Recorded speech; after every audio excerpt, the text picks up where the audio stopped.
Good afternoon. This roundtable conducted by the Committee on Appropriation and Adjudication will now come to order. Notice of this public hearing was disseminated to all local media outlets via electronic format on March 16, 2016, with a second notice on March 21st.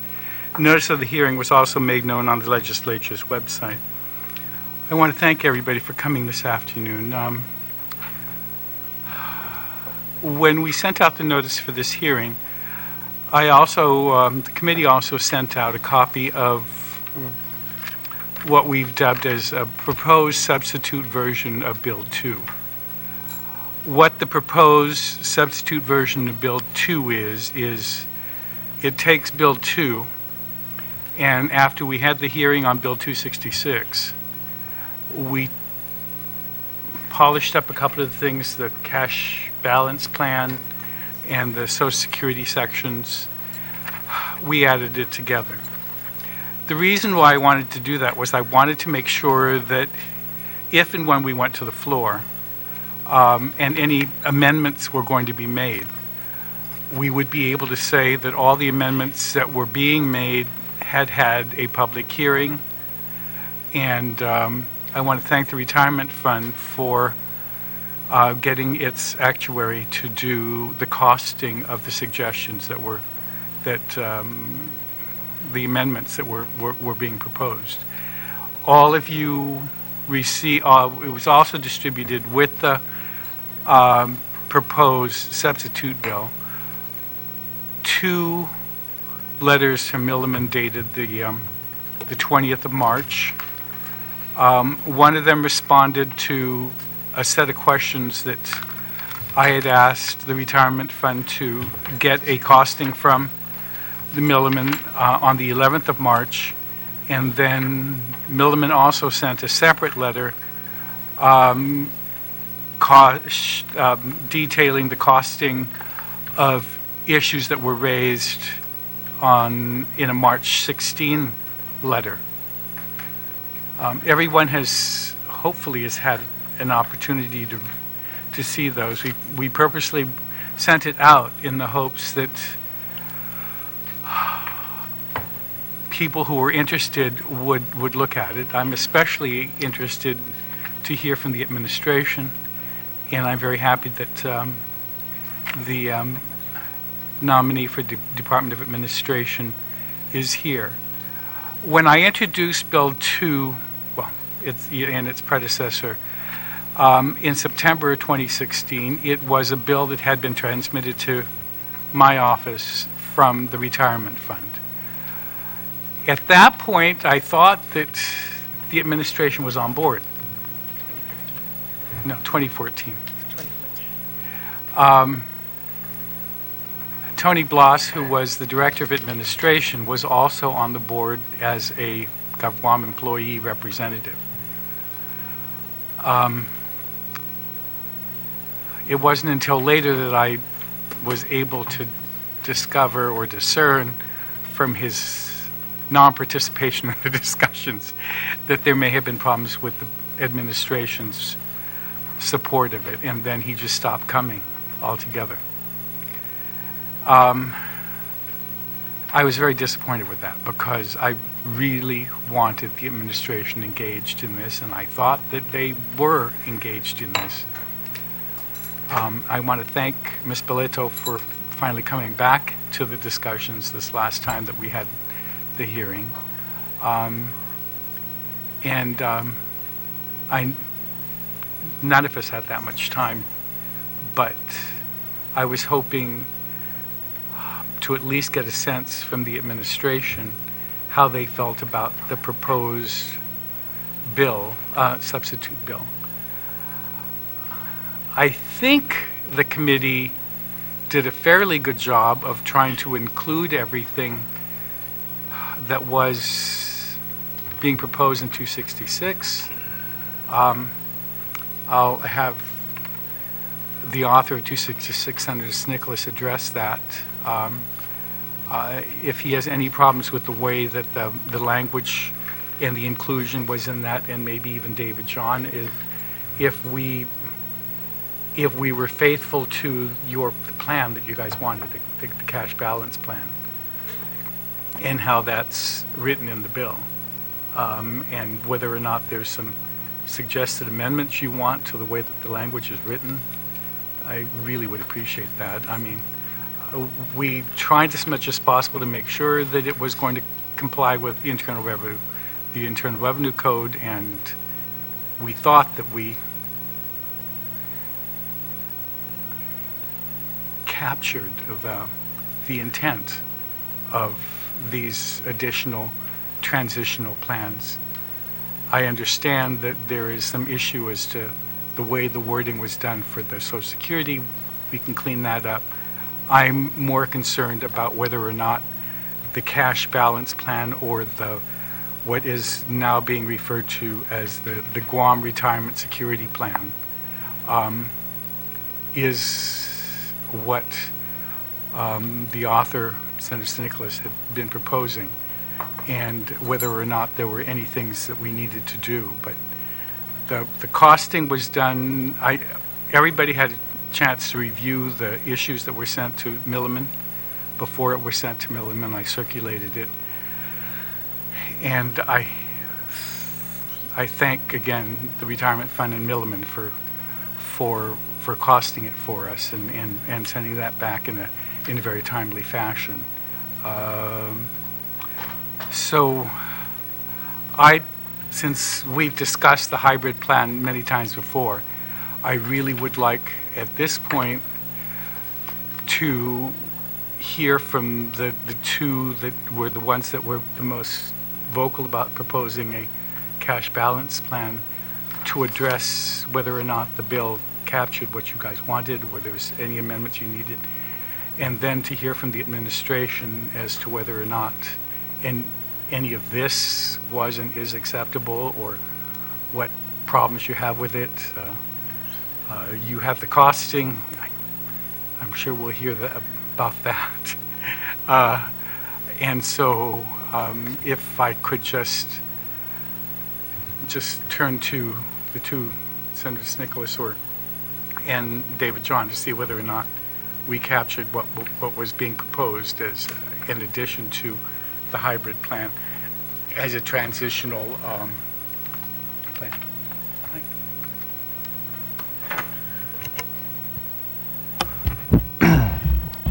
Thank you, Mr.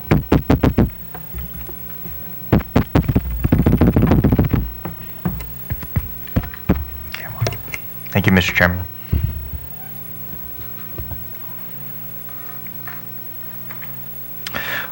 Just a couple things that stood out in the bill that were concerning. The first was that the way it's written, it appears that the hybrid does not have a cutoff date, and instead is open-ended. And that kind of that was for at least in my perspective in our conversations, a key component of us moving this thing forward, is that the hybrid will be contained only to the existing employees. And so by having a clear cutoff date, that will also ensure that the cash balance plan has a clear implementation date. I know that the bill says the board shall adopt a cash balance plan at a period certain, but there really is no consequence to the failure to do such an adoption. And if they don't, then the hybrid will just kind of continue indefinitely. And so it looks like the bill has cash balance elements in it, but it almost creates a hybrid by default if no action is taken. And so there needs to be clear sunset language for the hybrid. So the cash balance has a clear transition start date, not just the shall language in the bill, but basically it'll have to kick in because the hybrid will no longer be an authorized plan if we have a clear cutoff date for the hybrid in the bill. The other concern I had was the implementation date of the cash balance plan was pushed back farther from the implementation date of the hybrid. And the concern there is that we want all the employees to be able to decide at the same time, have both options available to them when they're deciding what conversion choice to make. If we only have the hybrid turned on and employees can start converting over into that, I'm concerned that we may have employees converting to hybrid because that was the only available choice at the time, and and they don't convert over to cash balance when it might have been more beneficial to them if it had been available. So I think we need to have uniform availability dates for both plans. And then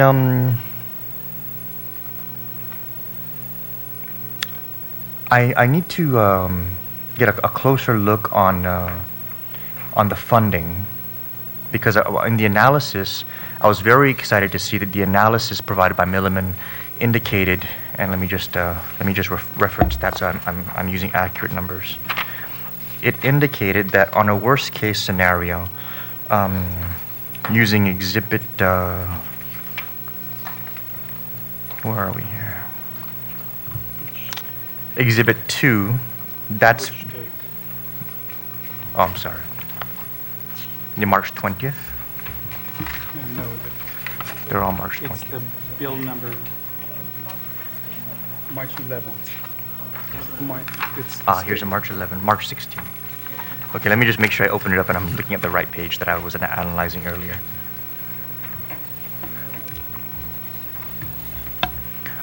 What's the difference between the two, Mr. Chair? The March, just so I can speak to it more fluidly, March 11th and March 16th? March 16th is, I'm sorry, March 11th is inclusive of changing the vesting from 5 years of service to 10 years of service, and it's changing the average annual salary from a 3-year average to a 5-year average. But that's only for the hybrid, though. There weren't any changes to the DC or the cash balance analysis, so it doesn't really matter. Yeah, that's why I wasn't quite familiar with the changes, because I wanted to speak specifically to the DC and the cash balance analysis here that was provided by Milliman. On Exhibit 2, I guess we can use, which one do you want to use, Mr. Chairman? Because it's not really relevant to me, but the 11th or the 16th? No, which one are you using? It doesn't really matter for me because the differences between the two are only for the hybrid, but I wanted to look at the analysis of Whichever the... one you want. Okay, well then we'll use the 16th one, I guess, since it's the most recent date. But if we reference Exhibit 2, the greatest variance here on Exhibit 2, this is if we up the DC from 5% to 6.2, right? The current plan will be 28.16, and the highest costing out of the various options, looking at the final row there, will take us to 30.19. So that's 28, 29, 30. That's 2.03%. More cost on the worst case scenario. So that's plus 2.03. And then if we look at the cash balance on Exhibit 4, I'm sorry, looking at Exhibit 3 and Exhibit 4. Exhibit 3, worst case scenario, takes us from 28.16 to 30.54 and a DC at 6.2. That's 28, 29, 30. That's 2.38, right, I believe?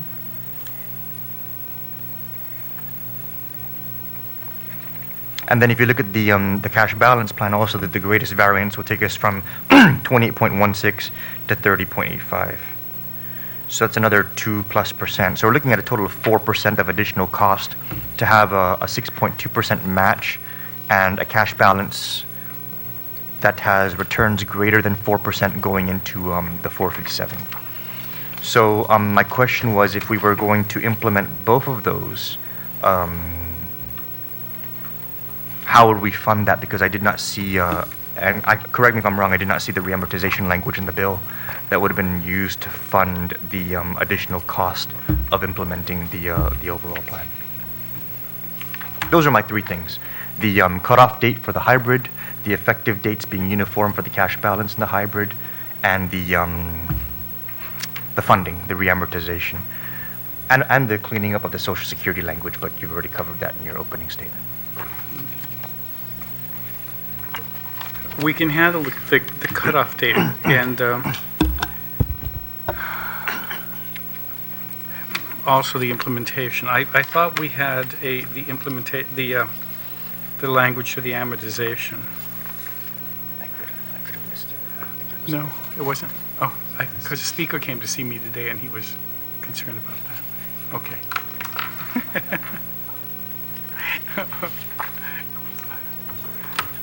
Okay. All right. So we'll look at those three. David John? Good afternoon, everybody. Thanks for setting this up again, Senator. Yeah, the cutoff date was something I had in my notes also regarding that. Just a couple other things on there. One is, reading through the new bill, I think most of this stuff is in there, but who here is having difficulty reading it? I mean, we're all involved with this day to day, right? We've been doing this. I think it's getting a little convoluted. I don't know what the process is. But I think it might be a good idea to have someone just go back in and wordsmith it from the beginning to simplify it, because it's jumping around. I mean, just keep it clear. We're doing this. This isn't just more nitpicking, but just make sure we're all on the same page with it. It's getting pretty convoluted. Trying to read through it, but that's kind of a side note. The other pieces with it were the rate of return. There was some discussion on anything over 4% and sweeping it annually. I would not recommend that, because you're going to have swings, right? The whole idea of the cash balance is to even those returns out. There should be some benchmarks, some thresholds. If the reserves are exceeding the thresholds, then we sweep it over. Otherwise, you want to have those reserves so when you have the down years, then you use those reserves to fill it. And so I wouldn't recommend anything where there's an annual sweep of everything in excess of 4. You want to have some reserves in there. That's dangerous, and it'll end up costing the government. Could I just clarify that real quick, since we're on the subject before I lose it? Yeah, please. First, I very much agree with you, because the 7% actuarial assumption is based on a smoothing of the variance between the high and the lows of wherever the market's at. What we wanted to make sure was written into the bill was that the 4% would be first based on a 5-year look back, so it doesn't happen annually, because there's way too much variance on an annual basis. So on a 5-year look back, we smooth that out. But then secondly, I also agree we shouldn't sweep anything above 4. What I'm recommending is, in order to keep things looking like a hybrid, we have the 4% go into the cash balance.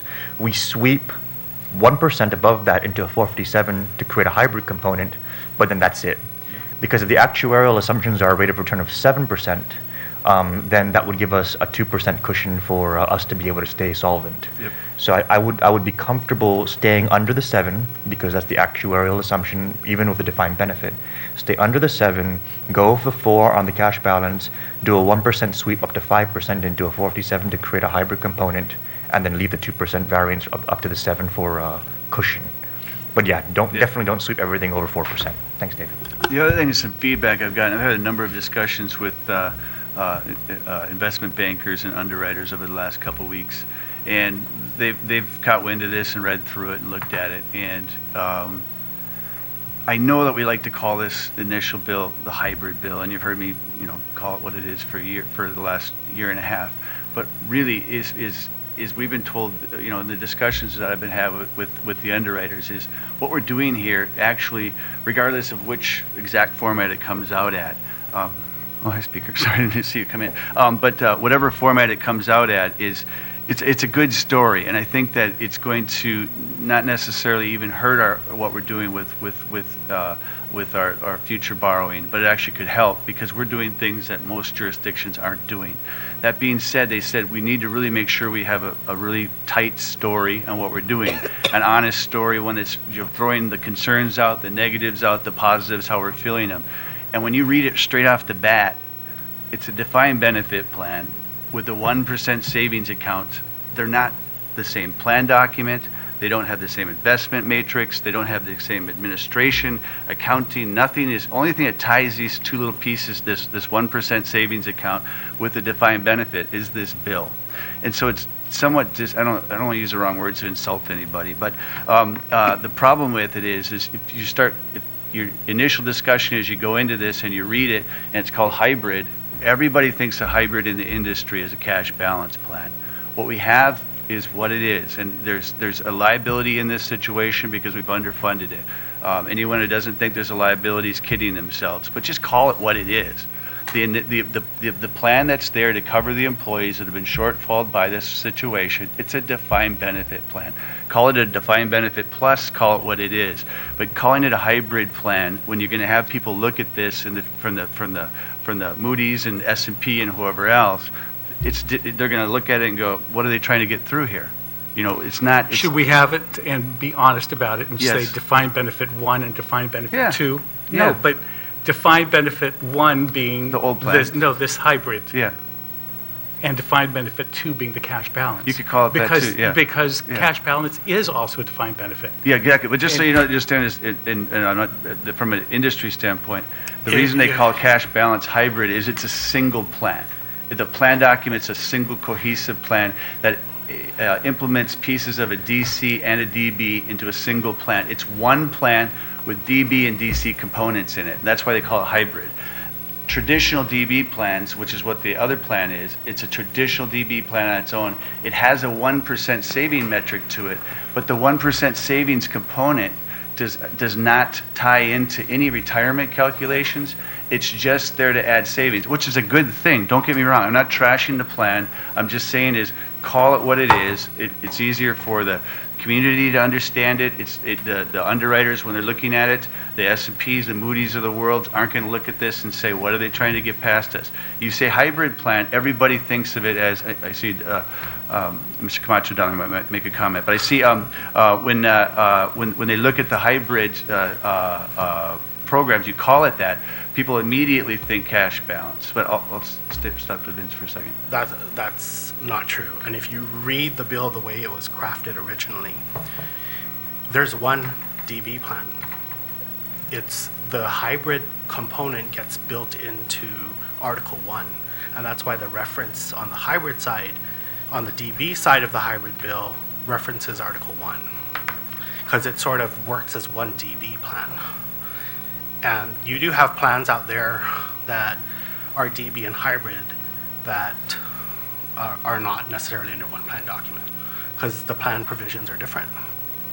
It's just the way it works. And so the way it was crafted is that you do have one DB plan. You're going to have 3 classes. You're going to have class 1, pre-81, post-81, pre-84, post-84, and now you're going to have post-2000, whenever this thing gets built. So if you read it carefully, it was built in to the DB plan as, that's why it's all in one fund. So the benefits get paid out of the one fund. And then the 457 part is just, that plan already exists.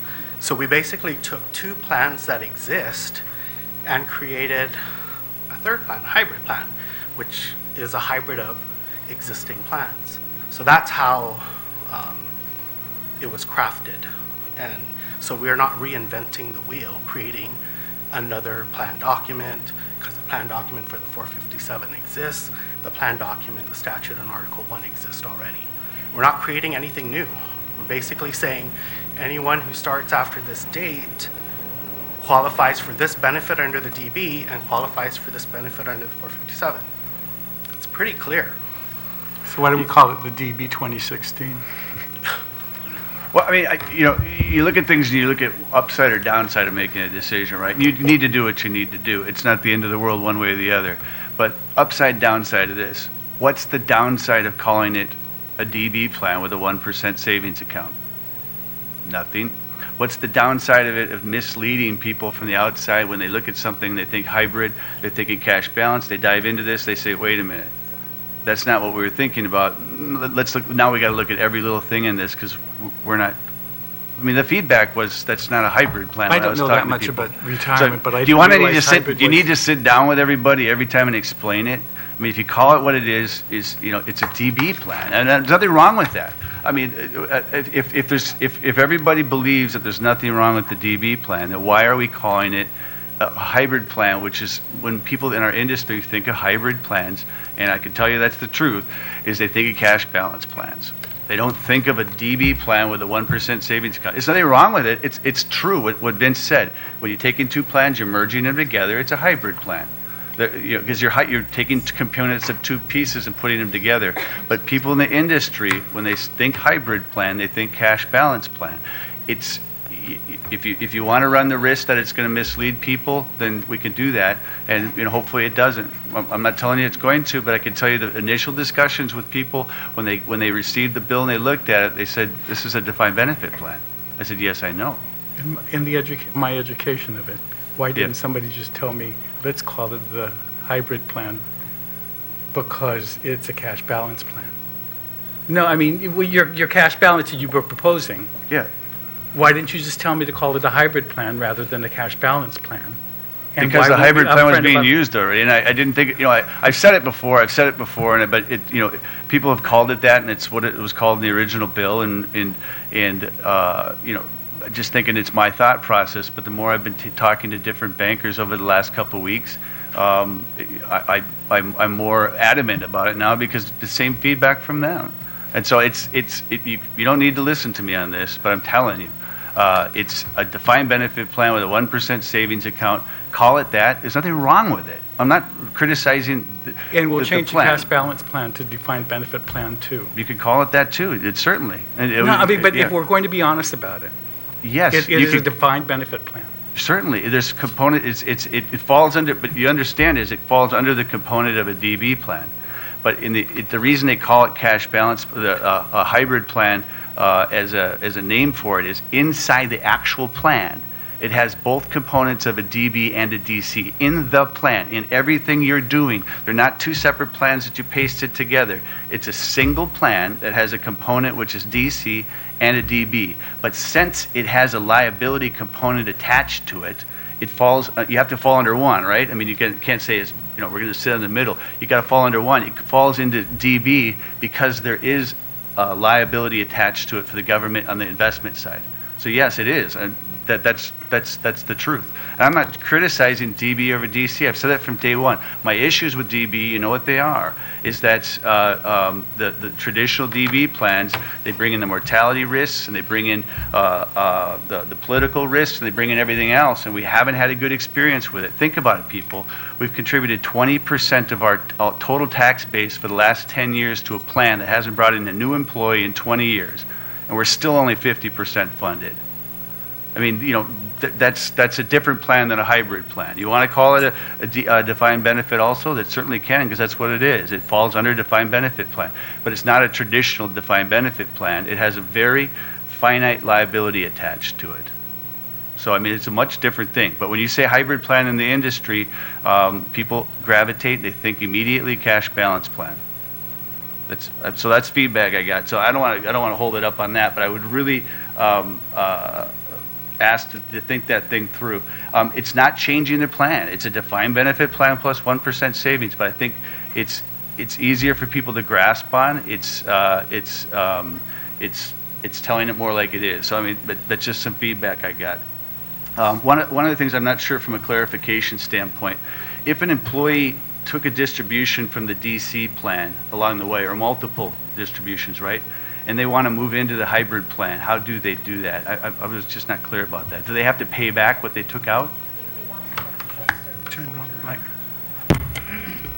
If the employee wanted to get the full service year for year, they'd have Yeah. to pay that back. So that piece of it's concerning to me also, because that's how I saw it too. The people that are really vulnerable by this are the people that have taken distributions. And I know that, from certain people will say, well, someone took a distribution and so be it. They screwed themselves up and they're going to have to pay for it. And I get that argument. But I can tell you, if Social Security was open to private sector members, we would be having distributions all day long. That piece to allow those employees to withdraw from the plan that was supposed to be their base savings and investment, it's not your fault. It was the way the plan was written. So I want to make sure I'm not criticizing. I've been very critical and I've stepped on toes over the years. I want to make sure I'm not being toe stepping right now. But that way it was drafted in that way allowed for employees to have access to money that they never ever should have had access to. So we have a moral hazard with that. The people that are most vulnerable by this aren't going to benefit fully by this. There's 8,000 people we're talking about, and I think we're talking less than 2 that are really in critical mode. The other 6, if you properly funded them and put in a guaranteed return like a cash balance, are going to end up fine one way or the other. Cash balance DB or traditional DB, we'll call it that for right now. They're going to be fine either way. There's about 2,000 of them that are pretty screwed. And of that 2,000, I would imagine a large percentage of those have taken distributions. They didn't take distributions because they just felt like going to Manila and having fun. Those are people that are living paycheck to paycheck, and now you're going to say is, in addition to paying 10.5% of your payroll when you've only been budgeting 5%, somehow you have to come up with the money you took out plus interest in order to fully participate in the plan. Those are the people we should be creating a DB plan for. We should be taking the people that have been really hurt by this, move them into a DB plan, create a floor for this, and move everybody else into a cash balance type environment where it's limiting the liability for the government. Instead, we're creating a hybrid plan that's really going to benefit. It'll still benefit those people. They're going to get something out of it, but they're going to be limited in what they can get. And then those that could, if we properly funded it, could go one way or the other. We're creating a defined benefit plan for it. And so I think we're missing the boat on who we should be focusing on for helping. And I'm sure I'll get some people will be critical of that, but I really think there's a moral hazard in throwing that group under the bus. Yeah, you can say they took out the distribution and it's their own fault, but that was a safety net, and the safety net should never have had access to it. So that would be the other concern there, which kind of leads into on the hybrid side is the hybrid plan, the way it's set up. I think the benefits of the hybrid plan compared to the cash balance, well, that kind of falls into the last piece there. I'll leave that alone. Also, the last thing I'll put out there is now that we have the numbers, I think it would behoove the administration to hire a second actuary. This is something that's going to last 30, 50 years, right? Hire a second actuary and look at it from a budgetary issue. Just making sure you have someone from the outside looking at it one more time. When we're talking about these actuarial pieces, some of the advice I was getting from the discussions I've had the last couple of weeks is making sure that the assumptions that are in there are consistent with what the administration would also like from an assumption standpoint. So I'd recommend that the administration hire an actuary to go through the numbers one more time as a check, from their end of it. I don't know what process that's involved. I haven't had a chance to talk to Christine about that, but I would highly recommend the administration to have one more look at it from a third-party administrator, just to make sure that the assumptions that have been put into this are consistent with what they want. I think that's prudent for everybody, and then get some third-party feedback on that. It's not a critique of anybody individually, but just making sure that the budgetary issues are addressed with this. Can you help you and Senator Nicholas in writing the language that you believe it ought to Certainly. say? Yeah. I mean, I started taking a one swing thing. at it, but then I saw how it was written out. It's not my forte, but I'd be happy to. Just in the specific sections that you have problems with, Yeah. write something, because No, I can't get it. keep- That's what I'm saying with I the can't keep yeah. No, I agree. boxing in the, Senator, you've done a wonderful shadows. job with this, and anyone who's been critical around me with you, I've defended you. I mean, I think you've done a great job of keeping this thing moving along. We can disagree on certain components, but it's not I'm not just throwing wide open criticism at you. No, I need specific suggestions to make it clear. Okay. Because I'm tired of shadow boxing. I need to know if there's a suggestion. Don't just say it's not good. And I'm looking at Christine because I want the administration to have a suggestion or a position. You want to change chairs? It's going to be easier. Let's go to short court. Are you getting cold too? I'm like freezing over there. Just don't want to say anything. Yeah, I don't want to sit on your little thing there. Thank you, Mr. Chairman. Well, I think from the administration standpoint, it's like we cannot take a position at this point. 4 things that I came with that actually have been covered by everyone. Thank you very much. First of all is the cost. That's the biggest concern that we have. I've pulled in my people. We've tried to go over these numbers, and we still don't have a clear understanding of what the cost is to the government. What is going to be the impact on the general fund? The second issue is where that funding is coming from, because as many of you know, our financial resources are already stretched. And so to add any additional burden at this point, I just don't feel that that's something that we can do. Does the administration realize that the additional cost, well, the original Bill 2 was cost neutral. The additional costs that are in those 2 reports are the additional cost of trying to add these additional items. And I think I need to get one more thing clear, but go ahead. Okay. I just want that on the record, that these are the questions that as a result of adding these additional things I needed to have a cost, and I needed for you to be aware that this, but the Plan 2 as introduced, as sent to me by the by retirement fund, was supposed to have been cost neutral. Well, that's why I appreciate the opportunity for the roundtable discussion, because I think for myself, that has not been a part of the history of the several bills that have been introduced, is, again, to get a better understanding.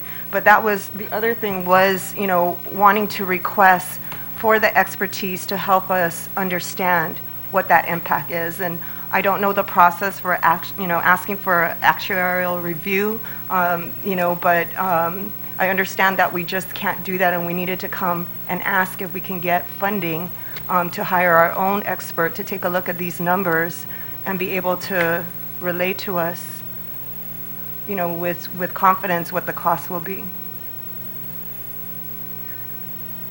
Just two things really quick. One, maybe if you could, if from that request, if it was an exchange for a timeline, it might be something that would help you. Because if you get the actuary, have a report ready by X date, and that would make you more comfortable that this is moving along. Just a thought. Second, regarding the extra funding, yep, the cash balance in this initial draft looks more expensive by doing this. But remember, on the draft, the employee's putting 10.5% into the hybrid DB, and they're putting 6.2% in the cash balance plan. The government's contribution's obviously going to be higher if benefits are going to be equal. So if it's all about keeping it neutral to the government, then make both plans 10.5% employee contribution and or 6.2%. But by having one be almost, the employee contribution be 40% more expensive, and you're trying to come up with like benefits, someone's got to pick up the dollar amount. Obviously, it's going to be the government, which will make it more expensive. So there's ways to move those numbers back and forth. Also, I'll be on record again when we talk about cost neutral. Cash flow neutral, I would accept. Cost neutral, you're going to pick up a $140 million liability. You're going to increase benefits, and it's going to be cost neutral. Pixie dust and fairy tales. I'm sorry. It doesn't exist. The other thing that I needed clarified, because I've been having discussions with my staff and trying to get clarified, was there, I thought that it was going to be one or the other. I thought we were either going to have an employee on one retirement fund. Yes. And not, when Social Security comes in, they're not going to have both. Agreed. Yes. Are they going to have both or just one? No, they would have one, right? The employee's going to have to go on it. These plans are all the safety net, so no, they wouldn't have both. I mean, I wouldn't think of it that way. Okay. Because that was the way Unless that I was. mixing something. Yeah, no. I think there was a misunderstanding that maybe that you guys were thinking that the parity, the portability was going to be to have a Social Security plus. They could move and they could have the DC No, plan. the Social Security plan is the ultimate. I mean, hopefully that's what we get, right? And when that's in play, you'd want to have at some point an employee contribution plus some sort of a match, but you're talking a couple percent, 3%, 4%. I mean, a match with a 401k later on, when it's affordable, I think it's a good idea. But you want to have Social Security plus some sort of a DC, but not as much pumped up like a cash balance plan. So we are talking about two. You would. I mean, you don't want to have people just in Social Security, do you? I'm not the one that was proposing Social Yeah. Security that was Yeah. going to be the be-all and end-all. Yeah. No. Okay. So you want Social Security plus some sort of a DC, but it's not going to be funded at the rate of the cash balance plan. You're going to do a match, like 25 cents in the dollar or whatever can be afforded. It's a much lower contribution schedule. A much lower contribution schedule. And that's, You have a voluntary DC plan that's going to attach to Social Security. You do something, what you're expecting the government to. I mean, in Come a on up. private company, everybody's on Social Security, and the contribution Yeah. is, I mean, the defined contribution, their 401k. I mean, their 401k is created by the company. Okay, and is that basically what you're expecting the government to do, is to come in as to come in to do a 401K after Social Security becomes available. It's a 403B or 457. It's the government, same smell, right? Yes. Yeah. Okay, so that's I guess one of the things I'm not too clear about the cash basis, and I missed a round table. I know I missed one round table hearing, and so I'm not too clear about cash basis, and I'm assuming that the cash basis, the way it seems to me, it's designed as almost like a Social Security, which I'm feeling that it's going to be it's a pathway, it's a groove into Social Security if Social Security comes about. Yeah, the cash balance plan, how it works is you have accounts set up for each employee, but the money is, the risk on the investment is taken over by the government, is how it works. Right. Yes. So it seems to me it's still a defined benefits plan. Yes. But the only difference I see is that it's going to move. I mean, it's a transition for employees that will come in at this point. It will be a transition to go into Social Security if it comes about. Yeah, and the employees that are in Okay. the DC plan today that want to move into that. Yeah, and the thing with I guess when you're thinking that way, I'm thinking that you have Social Security is guaranteed. Is that for sure going to happen? No, no one can guarantee it. That's why you have the plan in place. You don't Yeah. wait for it. You have a plan in place, and then. Because Social to me, the Security- hybrid plan, and I agree with you, we might as well have called it a defined benefits plan. I mean, we've accepted. I think when Senator Pangilinan first thought about this, he wanted to make a distinction between the old plan and the hybrid plan. And one of the things that he really wanted to do about the hybrid plan, he knew I think he knew it was a defined benefits, but he wanted to get rid of that 55-year or a 35-year retirement. He wanted to get rid of that because that was a sore thing on the liabilities. And I think he kept insisting on that 1% to make it a distinction between the two. And the catchword in those days was, hybrid. Supposedly there's a defined contribution and defined benefits. Now, I've always imagined that the defined benefits was handled by the government, and the defined contribution was defined by a outside, whether they were just doing the paperwork or whatever. I mean, they weren't really specifically investment advisors, but they kept people in the plan. But and I don't see if that's the way the hybrid, if that's the way they're going to conceive the hybrid. I thought that was the only thing. Now, when you say there's a defined contribution in the cash balance, what is that exactly? Like I said, I missed stuff on the. I'd be happy to sit down Yeah, afterwards okay, and walk you after through it, this. if you don't mind. Yeah. Yeah, So the thing I'm getting at is unless Social Security is guaranteed, okay, I feel that we should go with the hybrid as best we can make it. I know you come from the investment, you talk to the investors and all of that, but I also think that as long as the specifics of the plan are carried out and then liability is paid down, I think to outside investors, that's always a good thing.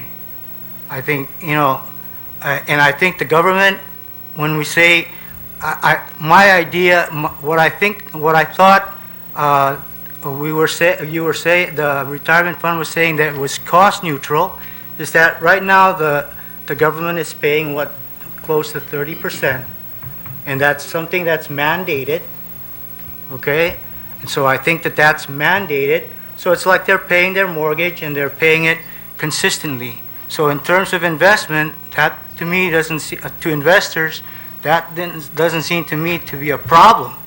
And the last time the last time I attended the roundtable, our problem was, I mean, I think there's a deadline for paying down the liability to zero. Now, our concern was, after that, are they still going to be paying that is the government still going to be contributing 1.8? Because I think at that point, we would be lost, because we're continuing 10.1%, and the government, and again, the government's going to go back to a liability problem. So that's where we stopped at, I thought, at that point. And then when you come around, there's this cash balance. And I'm assuming that the cash balance, again, is just a movement, a transition movement towards Social Security. And as a member at this present time in my situation, I mean, if you can tell me that if you give me assurances that Social Security will come into place, that there's no problem with legislation from the federal government or anything, then great. Cash balance, give them choice, make them choose. But for us, I mean, there is no choice. We're going to go hybrid, no matter what. But if you want to give the new members a choice of getting into the groove towards Social Security, and that's fine. And if you promise them that they're going to get Social Security, that's fine too. But for myself, I want to get the hybrid plan, whatever you want to call it. We want to get that through.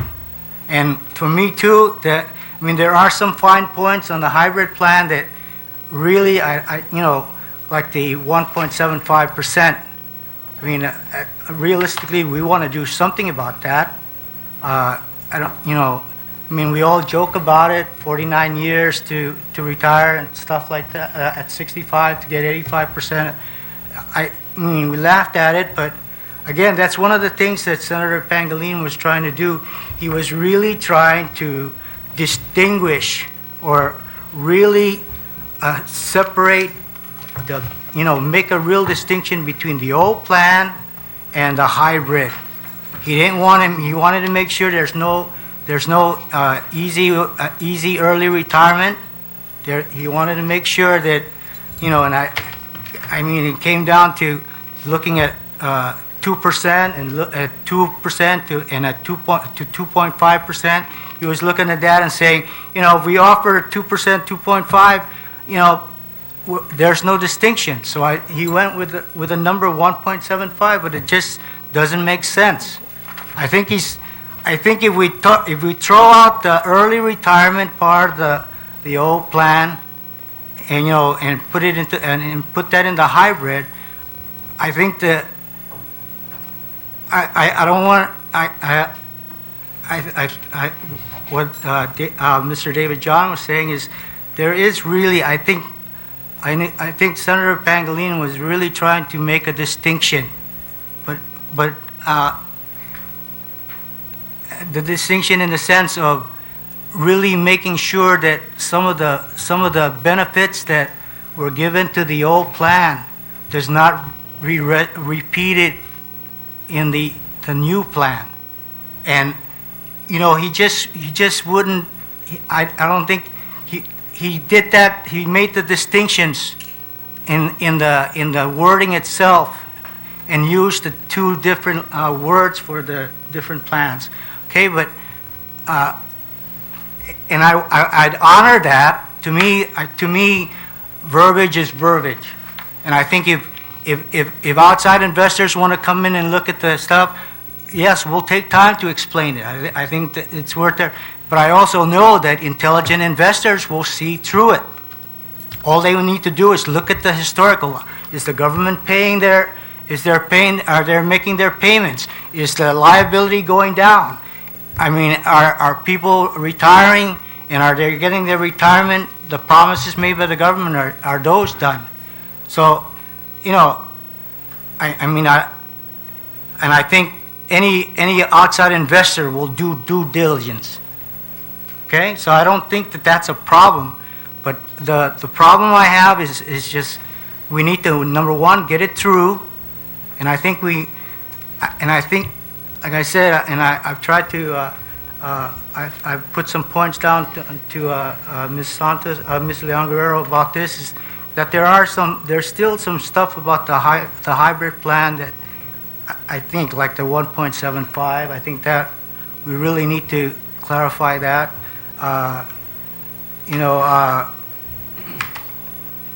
There's some things that we need to do, just minor twitches that I think needs to be done before we can go. And I understand that, you're saying that there's a 2% of people, that are really affected, and that they've taken out their money and stuff. Again, I think the retirement fund, as it is right now, I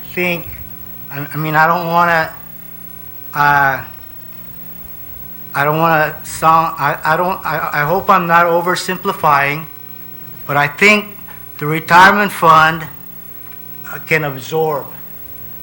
What I mean about absorbing is those people that took out their money,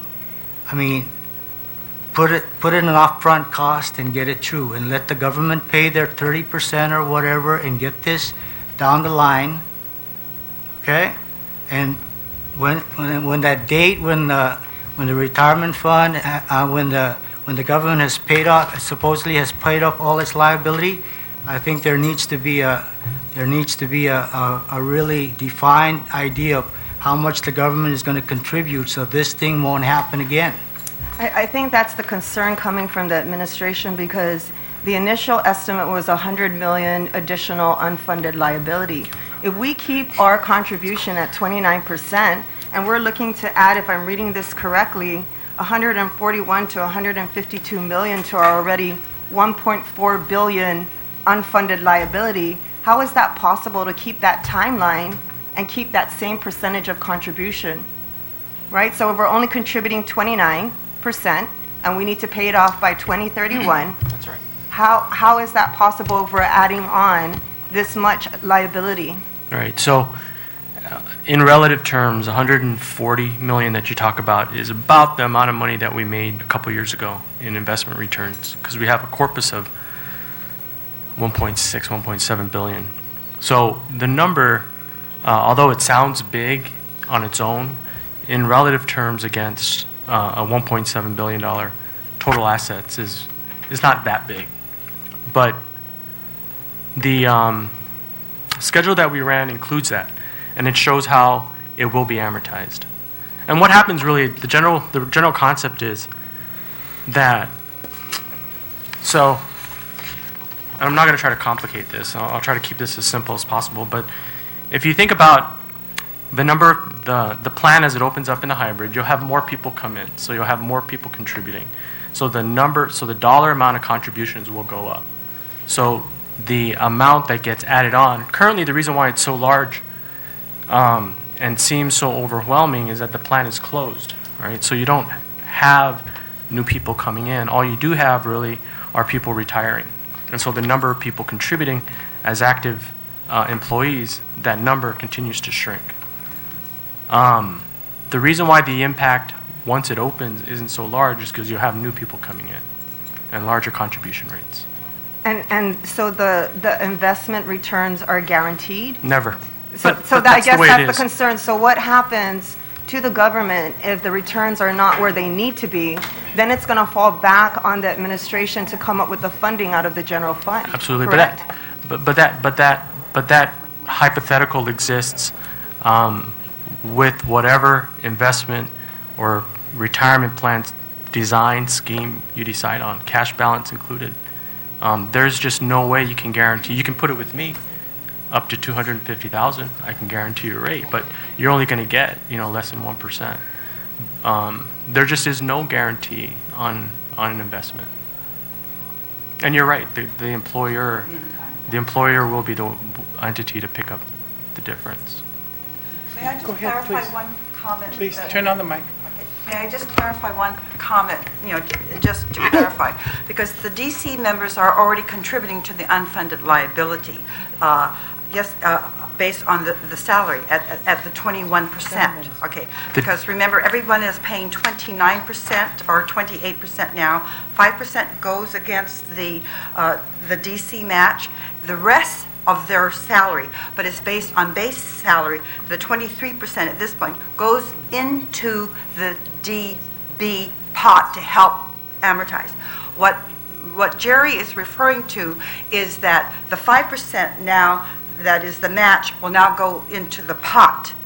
And the 5% match that's off to their own plan will go into the pot.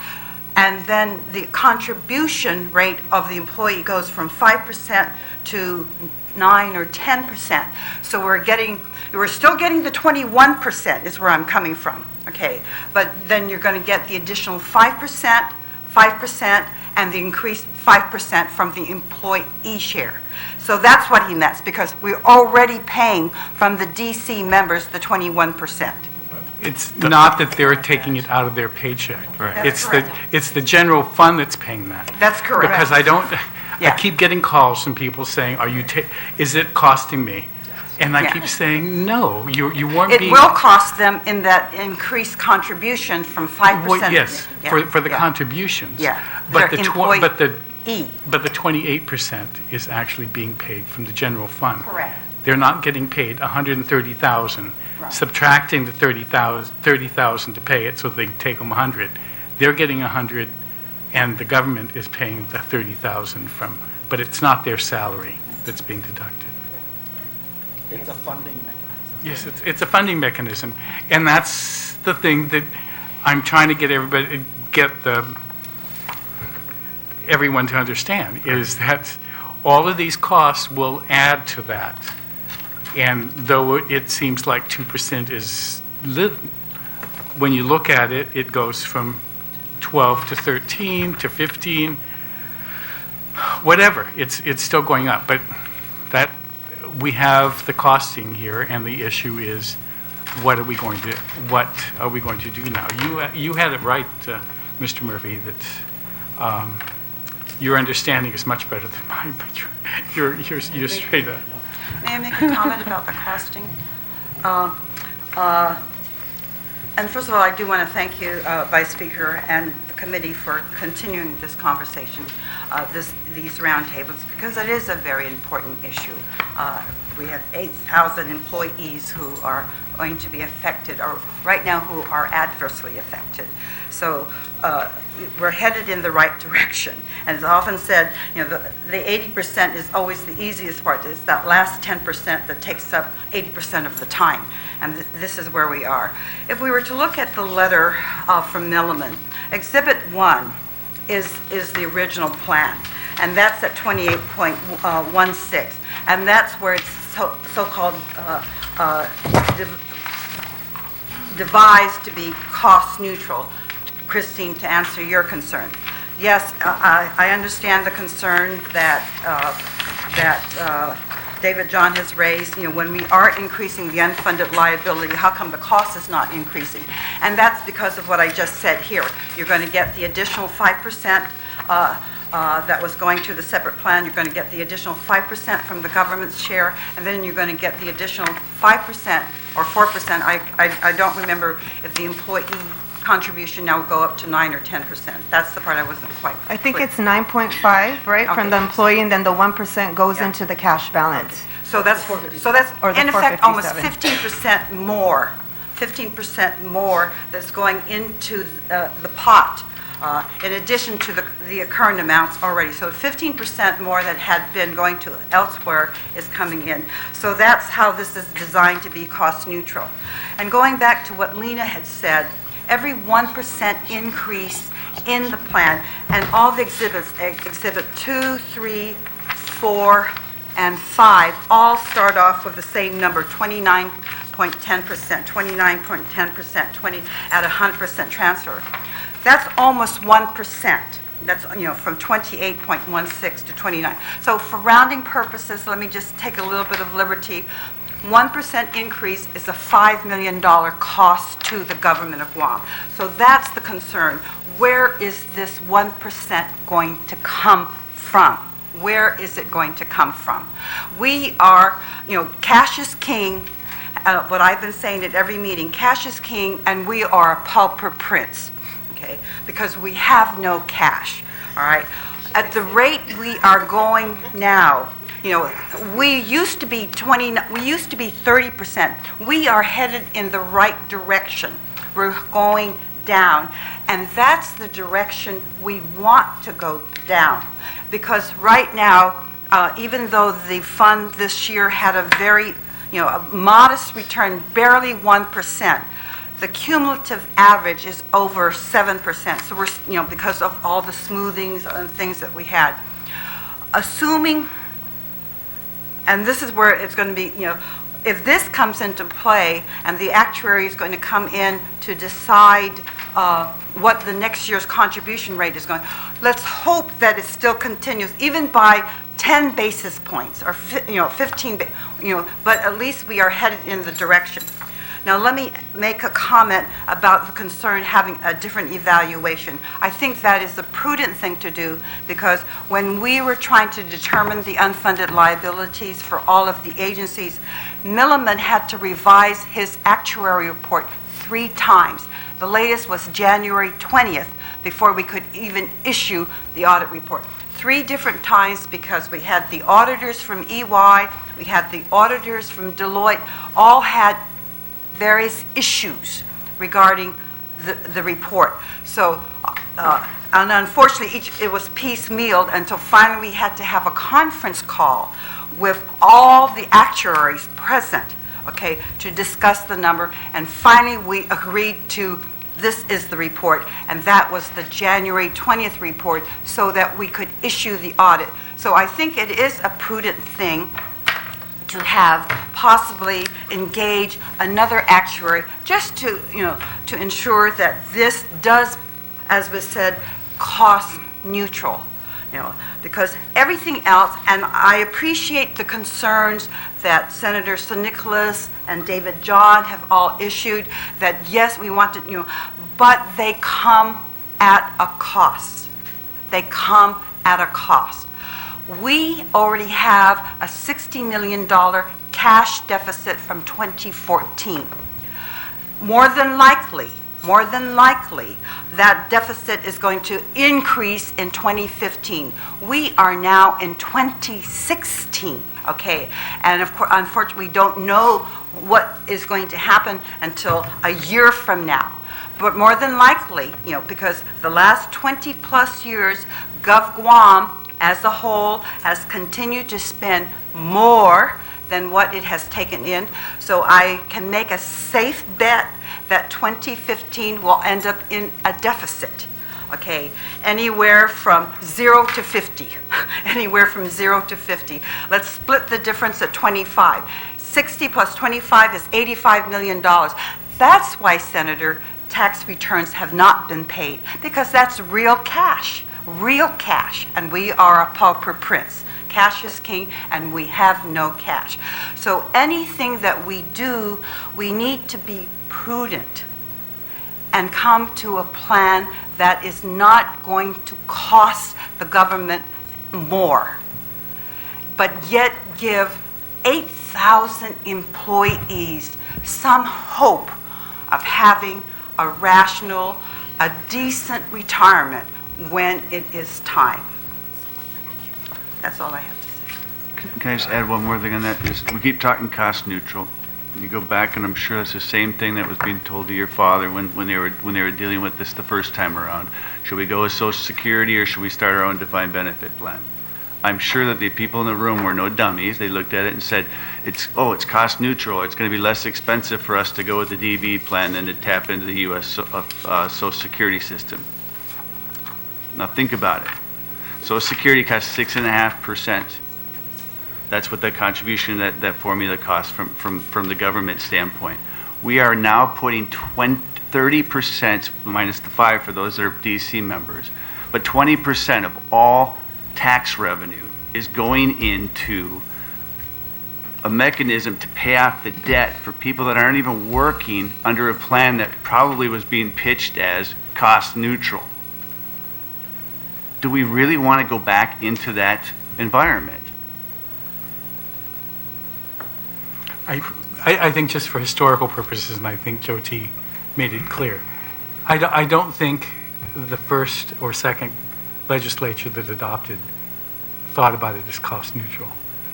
His historical account was, at that point, the government of Guam needed to have a retirement fund that was going to be attractive to bring teachers and other engineers and people to Guam. And consequently, the old DB plan was... I accept that, but if you went but back... I'm just saying, I don't believe that I think they knew what they were doing, that it was not cost neutral, that it was going to be, it was a necessary... Okay, I accept that, for the but do you government. think if you were to let those individuals that made that decision jump in the time machine and fast forward to today and realize that the plan that they were going to implement was going to create a system where we were now putting 20% of all tax revenue into a plan that's been dormant for 20 years, that they would have gone forward with this? They had other considerations. No, but do you think they really would have gone They forward needed with it? teachers and they I needed get that. professionals. And so they were willing to pay the premium, which was costly. And we're being stuck with it now. Maybe it should have been stopped a lot earlier. Maybe when I came to work 40 years ago, it should have been stopped at that point, because the young professionals from Guam were starting to come back at that point. So there was no need for that. But it was still something that it was just to attract. I just wanted to clarify that. I'll pull back on that. But you know what I'm saying is that the idea that this plan is essentially hasn't bankrupted the island, because we're not bankrupt, but everything you try to do as a legislature, all of your hands are tied. Every project you work on, your hands are tied because of this plan. Because 20% of all your revenues are going into this plan. Could you imagine where you would be at with your schools, and trying to fix the hospital and fixing the roads and whatever else was here if we weren't paying 20% to a plan that's closed? No, I'll leave it at I that. understand, Is but the I'm just plan saying. as substituted now? Are you talking? The current plan. No, just going back, the current we're plan.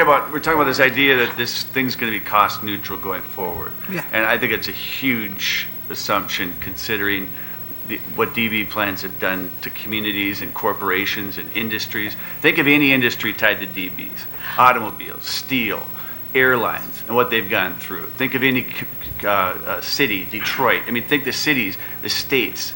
Show me one that has a DB plan that can stand up and say, "Yay, our DB plan's really done great for everybody, and it doesn't have us on the verge of bankruptcy." Just show me one.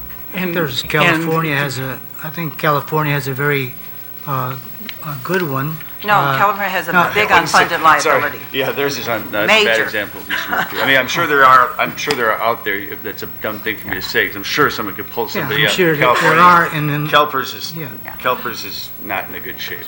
Vice Speaker, may I just, if I could, I agree. David John is correct, okay. I think eventually, if and when Social Security does come to the government of Guam, I think that's another bridge we have to cross when it comes, okay.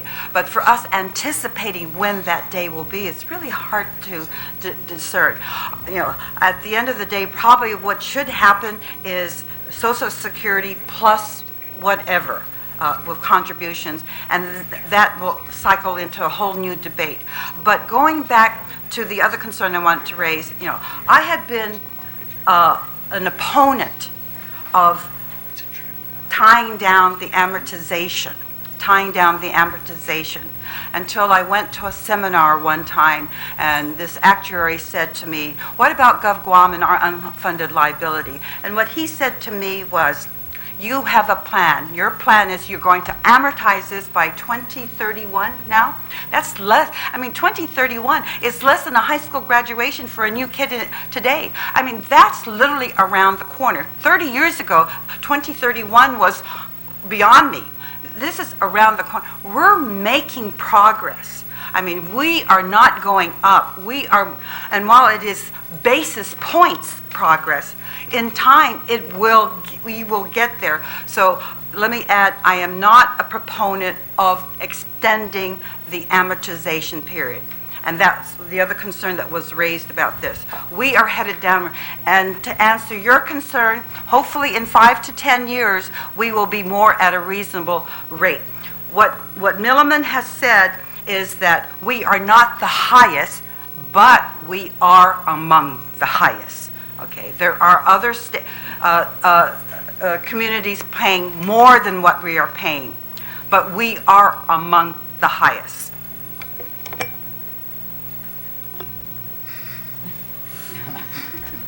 Well, I wanted to kind of put the amortization first into perspective and then talk a little bit about the costing.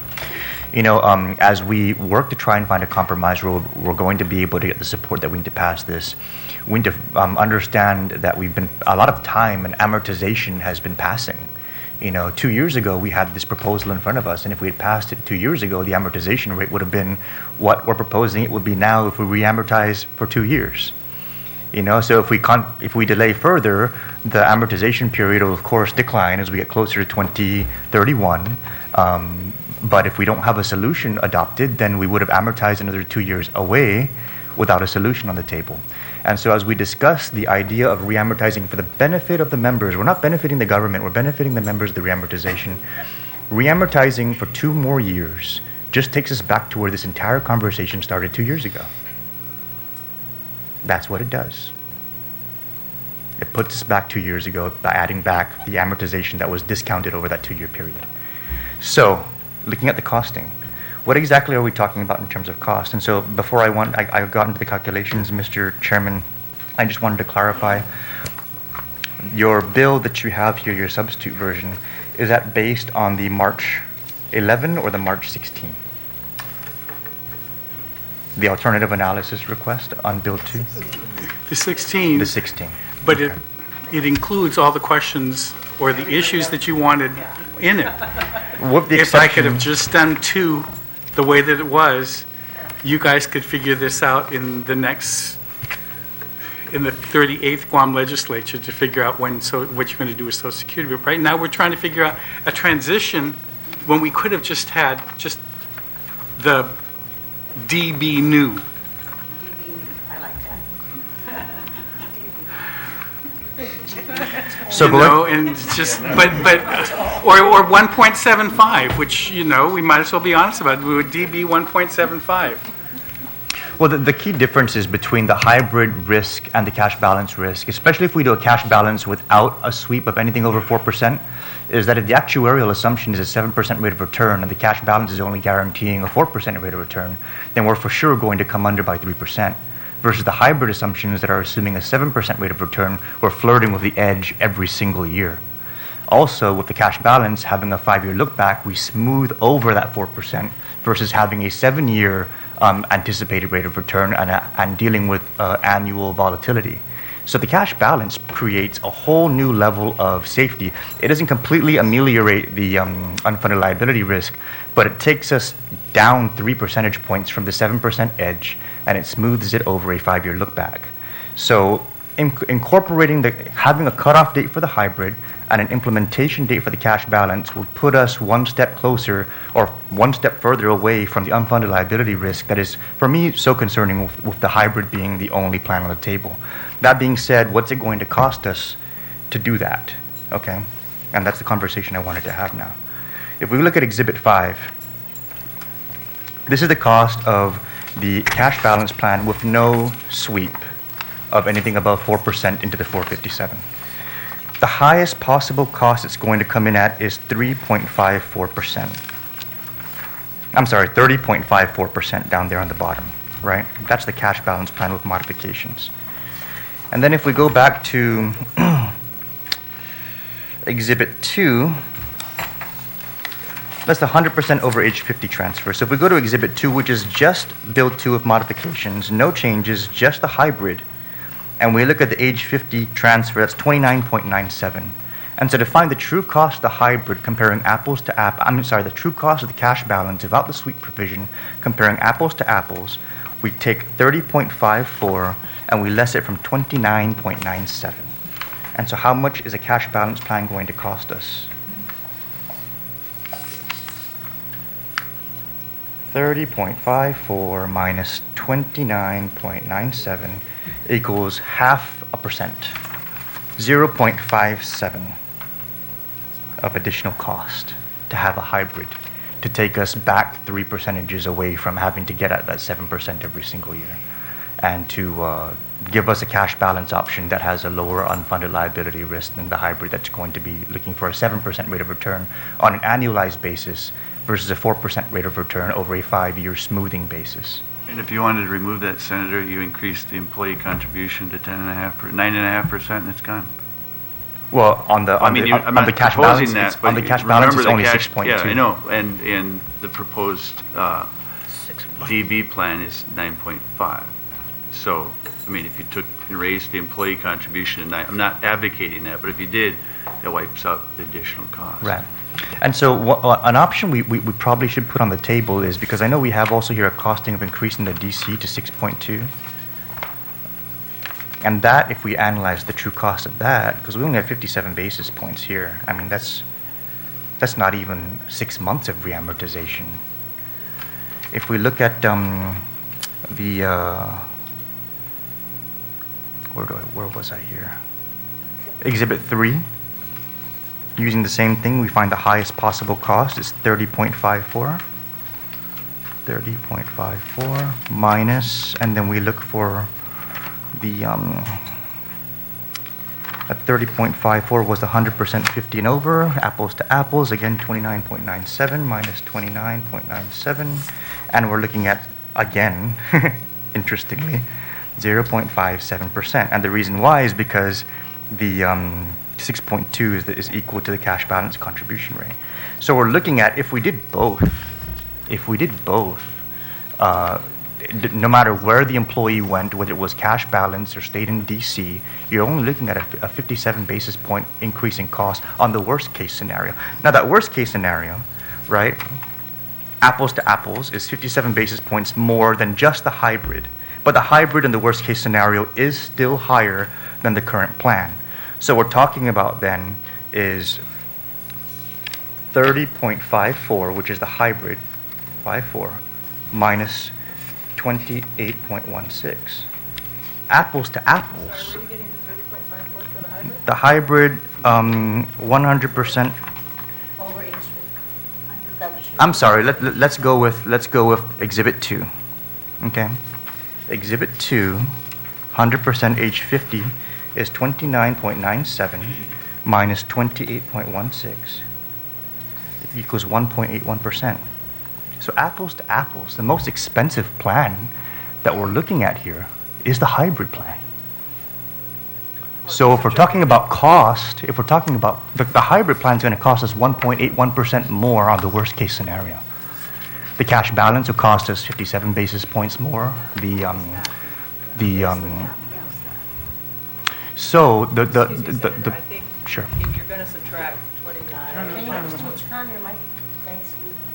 I'm just trying to clarify the math, and again, I'm not the math wizard that you might be, but if you subtract 29 minus 28 and you get a certain amount, how can Exhibit 3 and 5, which are the highest case 30.54 minus 28, be less than No, what the I'm hybrid talking about the jump-in cost. The bulk of the jump-in cost is coming from the hybrid at 1.81%, because to add on the cash balance is just another half a percent more. The biggest cost in this entire discussion with regards to this compromise is the implementation of the hybrid plan as a component of all the pieces. Not to mention it adds the biggest potential Unfunded liability to the government. That's right. And so again, Mr. Chairman, what we're trying to do here is, with that perspective, limit the hybrid to the existing employees, and then add on an additional 0.5% for a cash balance plan, or the defined contribution plan, because it balances out either way. And we step away from the unfunded liability risk because we take the guaranteed rate of return down from 7%, which is the hybrid, or the, I'm sorry, not the guaranteed, yeah, the guaranteed, the expected rate of return, down from 7%, which is the hybrid, down to 4%, which is the cash balance. And that gives us 3% more, and that will actually pay itself back into the fund and probably retire the unfunded liability faster.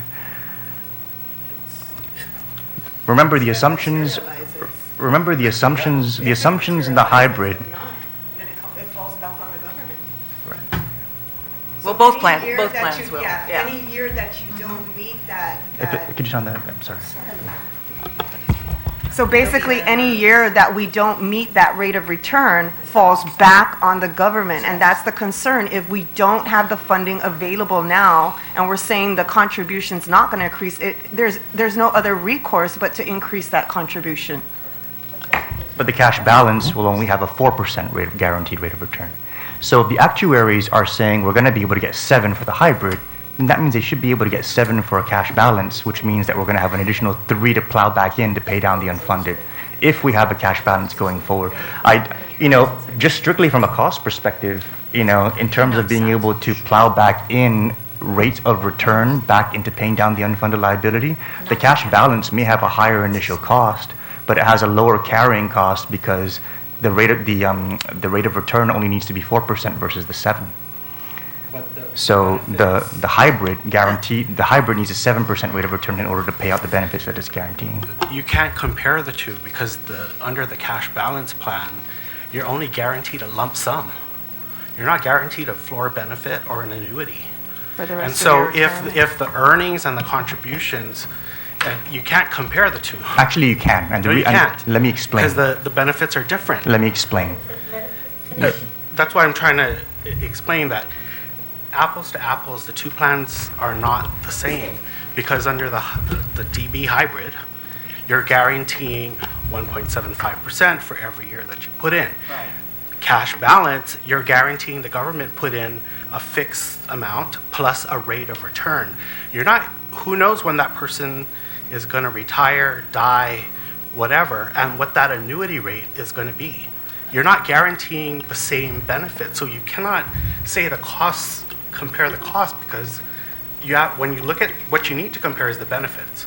And you're the cost absolutely for right. those benefits. And the cost for those benefits is the added unfunded liability risk. And this takes us back to the conversation of Social Security. Because you are right, the cash balance plan will provide a lump sum benefit at the end. And when you compare that lump sum benefit to what Social Security would pay out as a lump sum benefit, it's actually more generous. The cash balance plan is more generous. Between the hybrid and the cash balance and not Social Security. No, So that's why I'm just trying to clarify that because it's yes. sort of misleading. No. You're saying we're comparing apples to apples when you're really not. No, what I'm comparing apples to apples is the cost of the unfunded liability risk to the government of Guam. Apples to apples, the hybrid plan presents a greater unfunded liability risk. Let me finish.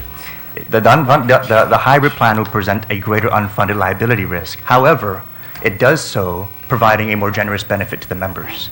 No, Now it the does so whole because now the money is pulled. you need to put that on the microphone. It does so because the longevity risk and the liability risk is pulled. So in the cash balance plan, it's not. It's whatever that individual account makes is what the annuity is going to be based on. So who knows what it's going to be? No, but the individual So now you're account, sort of the individual giving account is still pulled in the cash employee- balance. That's what I mean. It's pulled just like the hybrid. No, but you're setting up a separate account and the money's going in and accounted for that one person based upon the person's salary. Right. It's not based on a benefit Yeah. like the hybrid DB is. So at the end of the day, a person's percentage of salary plus the government's contribution Right. plus wherever the earnings is, the guaranteed rate, Right. is going to give you only a lump sum. That's right. And based on our calculations. So if someone's salary is low, who knows what the annuity rates are going to be 30 years from now? We cannot project that. No, what I did calculate was assuming that the individual was contributing at the same rate of salary into Social Security, we calculated that their Social Security benefit would actually be slightly lower than their cash balance benefit in terms of a lump sum annuitized. So the whole intent of this exercise, the whole intent of this compromise is one, to create a floor benefit. and two, to do so in a way that's going to give us the least amount of unfunded liability risk to the government. The way we're trying to address that is by eventually getting us to Social Security.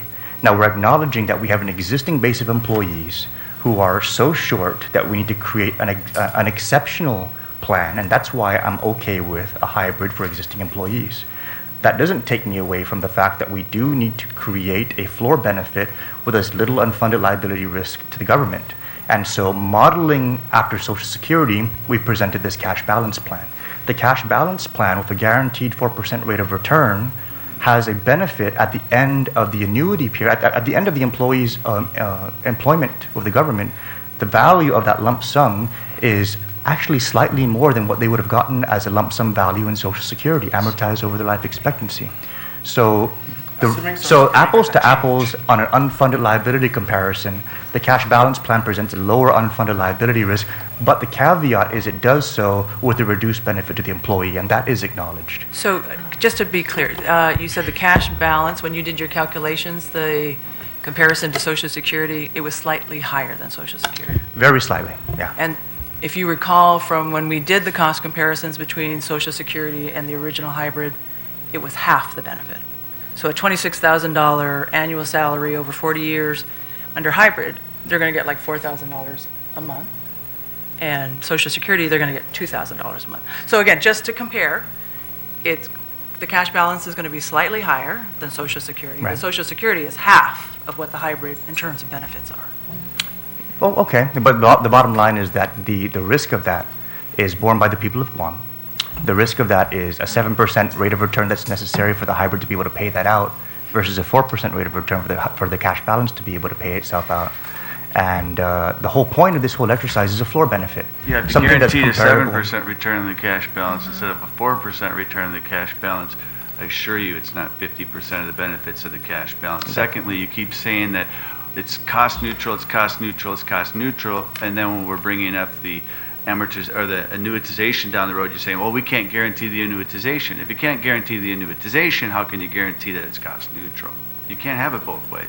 So, but if you're going to say the cash the hybrid DB plan, That's we're not what we using. That's not what Okay, we so That's not what no, we but the hybrid DB plan is earning 7%, correct? But that's not what we're saying. Is it earning 7%? I think the Cumulatively, DB plan yes. is Yes, earning- right. Cumulatively. So that's if fine. you wanted to create the same plan, you're going to talk apples to apples again, then why don't you just make the cash balance plan be 7%? I'm not advocating that, but I'm saying if you're trying to make it apples to apples. If you gave 7% return on the cash balance plan, then where would the benefits be? But I mean, I'm just saying, got money what I'm to saying spend? is your Yes, numbers are that's yours. 7%, Jerry, and if you remember this, when we first started this running down the road, when I ran numbers on this 2 years ago and it was being talked about, and you actually ran it down the road, most people with a 7% return with that kind of contribution structure would be better off under the cash balance environment. Plus, you have the money that you can pass on to your heirs if you're not healthy. I mean, so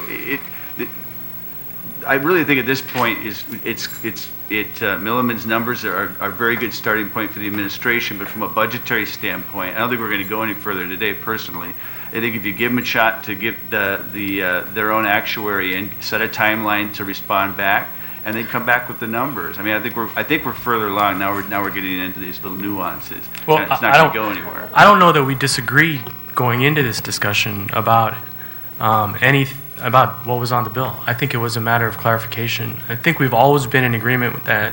The hybrid plan for those who are most endangered of failing was the right thing to do.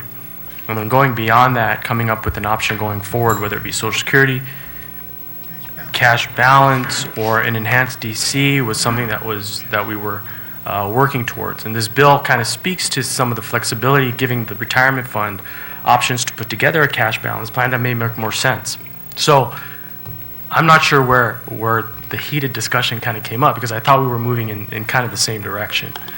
But just for clarification, on a cash balance plan, what makes a difference, aside from what was discussed, is when a participant gets in the market. For example, if somebody got into the market in 1990, an employee started in 1990, in 10 years, their return could easily trump 4%. And I think, David, you could agree to that.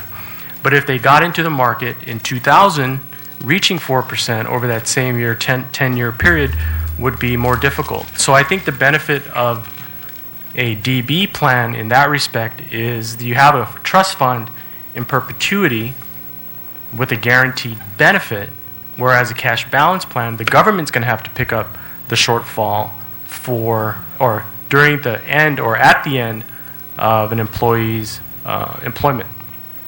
So from that respect, we haven't talked about any of that risk, but that is a risk that the government's going to have to bear as the employer. So the government would have a liability under the cash balance plan because they couldn't earn 4%, but your numbers are at 7%, and that wouldn't add to the liability of the government under the DB plan? Your numbers are, just think about that. Return one way or the other. We've both agreed systems, right? We've agreed that there is an unfunded liability with the hybrid plan. But we also agree that that unfunded, as well as the cash balance, but the hybrid plan is spread the cost over the remaining term of the amortization period, so to 2031. At 2031, that unfunded liability goes away, right? We can agree to that. That the same liability under a cash balance plan exists with every employee because every employee has a different time horizon. They have their own individual employment pattern, their own individual time horizon. You have to guarantee 4% every year up until that employee goes away. The liability ends in 2031 if we don't open the kettle back up. You're opening the kettle back up when we're letting new people back in, so the whole liability doesn't cease in 2031 at neither of these plans, because you don't want it to. It means you're not going to have any employees. I mean, there's going to be liability regardless of what you're doing. There will be normal cost after 2031. Currently, the normal cost is calculated at 1.8%, but the unfunded liability doesn't happen. The normal cost of running the plan does, which includes, to some degree, investment shortfalls. But the unfunded liability, as we've defined it, which is that big number, that goes away. Agreed. That's the problem I have, is that when that goes away at 1.8 contribution from the government, that's going to set up a new problem. Well, when that goes away, the government then has the option to reconfigure, if they choose, as the employer, the contribution rate for the employee. They could, they have room to move at that point, supposedly, as an employer. But, the retirement fund is responsible for the funds, responsible for the trust once the money gets to us. Plan design we come up with, but the government is the employer. So they have the option to contribute. Look, it costs approximately 12% for the hybrid plan, total cost. And we broke it down so it's 9.5% for the employee. And just for the record, that number came from the current DB contribution rate. And then the balance of 1.8% or whatever the math comes out to for the employer. When the unfunded liability is paid off, the government has the option to reconfigure the contribution, the split. So it's 12%, the cash balance plan's 12%. That's basically. And your assumptions on your return are 7%. The cash balances are 4%. If you make the cash balance 7% and then try to compare out the apples to apples, you're essentially talking about the same funding scale, the same rate of return, but the liability, potential liability to the government is not gutted like it is in a DB plan. No, but okay, and that's great. But I don't think there's necessarily opposition to what happens after the hybrid plan is in place to address those that we were targeting. If it's a cash balance plan, if we accept the premise that Social Security is going to happen at some point, then whatever plan is in place is going to be a transition plan anyway. So we can call it a hybrid, or we can call it a cash balance, or we can call it an enhanced DC. I mean, the question is, how much does the government want to spend to educate new employees or old employees on a new plan that is, by definition, a transition plan? Well, I'm sorry, go ahead, sir. The retirement fund represents the employees, and that's why I'm a little bit hesitant to have a unilateral decision by the government. I don't, it just, in terms of reality, and in terms of equality and everything else, it's just not, it shouldn't be a unilateral decision. And that's what we're doing, is we're presenting that to, we're giving them that option. They can choose what rate to pay. I think that has to be a bilateral agreement of some sort. And the other thing is, I think, pension plans of defined contribution plans have always been, they were always meant to be in perpetuity. And what we've done with this mandatory paying down of the liability, we've set a time schedule, we've set a funding percentage, and we put that all down. But again, I know a lot of defined benefit plans throughout the United States they understand, they see that it's like paying your mortgage. It doesn't, you keep paying it, and as long as you keep paying it, it's going to go down. I mean, when we say it's going to disappear at the year 31, actually it's not going to disappear. It's going to come right back again, because the contribution has to be made. And it's just a matter of when the contribution comes around, did they gauge that contribution rate to be fair? Are they willing to back it by making that payment every year? That's the discipline that I think, we went to an extreme to get that discipline when we put a target date and a value to how much you're going to pay every year. We went to a disciplinary extreme, and then when it's all paid off, then it's going to be laxed all over again. And that's the problem, is that the discipline has to be continuous.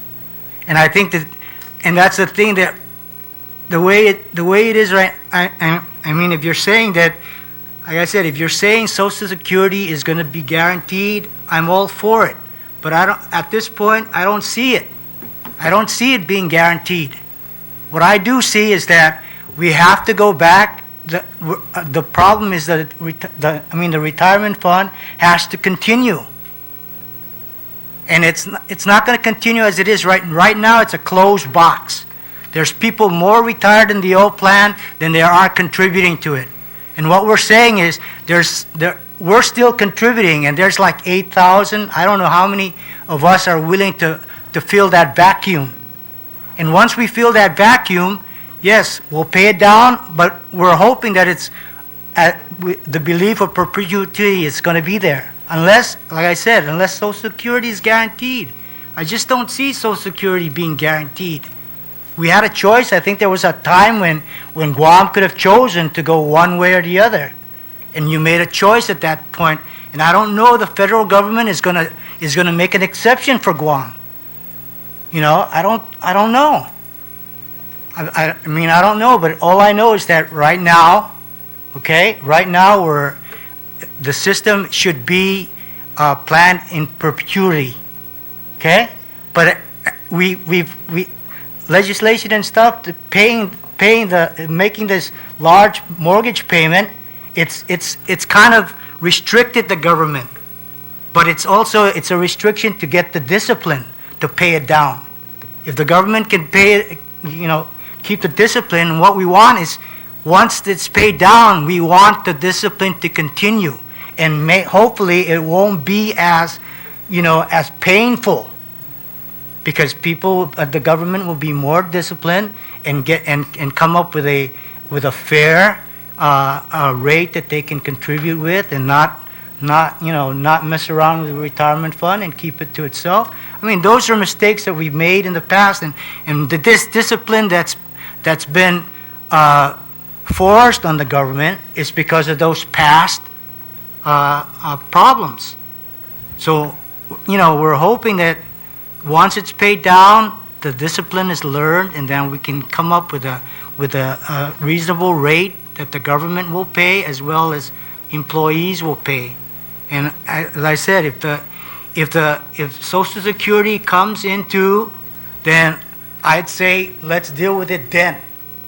But I just, to me, hybrid needs to go through at this point. Because I don't have a crystal ball. I don't know what Social Security is going to do. But I'm willing to pay. I'm willing to pay 10 and a half until everything is all the dust is cleared. And I agree. 30%. The government. I agree. But I also know that Ms. Roboski was here and she was saying, when she said she doesn't guarantee an 8% return, but that's what she was doing. And that 8% return, that's better than the market. I mean not the market, but the industry, the pension industry. I think 8% is a pretty good return. So I don't, and I think that's the problem with a lump sum payment. I don't know. When I calculated for myself, I needed to have close to $1 million in a lump sum to retire with the stuff, and that's at a 5% return. I don't know. We're talking 4% return. I mean, I don't have all the numbers, but it just seems to me that we need to get the hybrid plan through. And I don't have any crystal ball to say anything about Social Security, but I want the hybrid plan to go through. And I want, there are some fine points. 1.75, I'm not too keen about that, but something needs to be done. And I think that, there'll be infusion from our contribution. And I told Ms. Roboski, I said, you're going to be using our money. And she took it wrong. She thought, but there's that 8,000 of us who are going to be putting our money right into there. And I know I'm holding 140, I'm holding about 150,000. When I looked at that contribution that I have, that balance that I have, and I looked at a person that's going to retire, that's in the old plan, she has the same balance I have that she's contributed. She's contributed close to 150,000, her own contribution that the retirement fund has kept track of. So to me, that's an infusion there. Not only that will that infusion occur instantaneously on my transfer, but it also, my contribution from then on will be building the pot. And we can say 8%, but 8% of $1 billion is a lot. I think that's the thing about the aggregate, is the aggregate is a little bit more forgiving. And then we just have to say, we have to make sure that our Ms. Roboski and her team does the best job in investing the money. But I think I'm just, at this point, I really don't see Social Security down the line yet, and I think we need to get the hybrid going. I think Mr. Murphy made another clarification to Ms. Boleto's question as to how do you pay benefits without increasing the cost. When those DC members come over, like Mr. Murphy, he brings over $150,000 into the pot. And so that's how you sort of reduce a lot of that additional cost, because his money is now working to pay for those benefits that he's accruing. And then his contributions in the future also help keep the costs neutral. And it goes back again for clarification. Get your own study to redo the numbers to find out, is it truly cost neutral? Because I think that's a fair assumption. And again, I want to clarify my statement about the actuary report of Milliman for the, because they whispered to me, is that due to actuarial interpretations, the report had to be revised 3 times to fit the how the unfunded liability was going to be. I did not mean to say it was wrong. It was interpretations of how like, the gains and losses were to be amortized, this way or that, so all those were the areas. Not that it was wrong per se. I just wanted to clarify that. Thank you. So, Mr. Chairman, going back to the question of the issue of cost neutral and costing, I'm trying to keep us let's keep moving forward. So just looking at strictly from a costing perspective, Mr. Chairman, just for perspective, if we were to just do the hybrid with modifications as proposed in Exhibit 2, the most expensive option would cost us an additional 2.03% more than what we're currently paying. And so my first question was, how would we pay for that 2%? Was that going to be budgeted for? Was that going to be re-amortized out? I thought it was going to be re-amortized out, but it's not in here, so it's probably going to be budgeted for. I'll just leave it at that. But the difference between that 2.03% and the most expensive add-on with a cash balance option that doesn't sweep or with a defined contribution plan, both of which have a 6.2% contribution rate, that adds up to 2.38%. And when you look at the difference between the most expensive hybrid standalone or the hybrid plus the CB or the DC at 6.2, we're only looking at a difference of 35 basis points.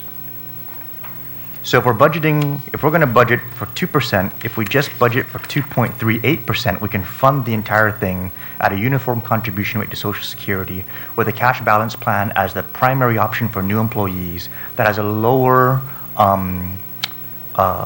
rate of return that's needed to meet its objectives because it's only 4% versus 7%.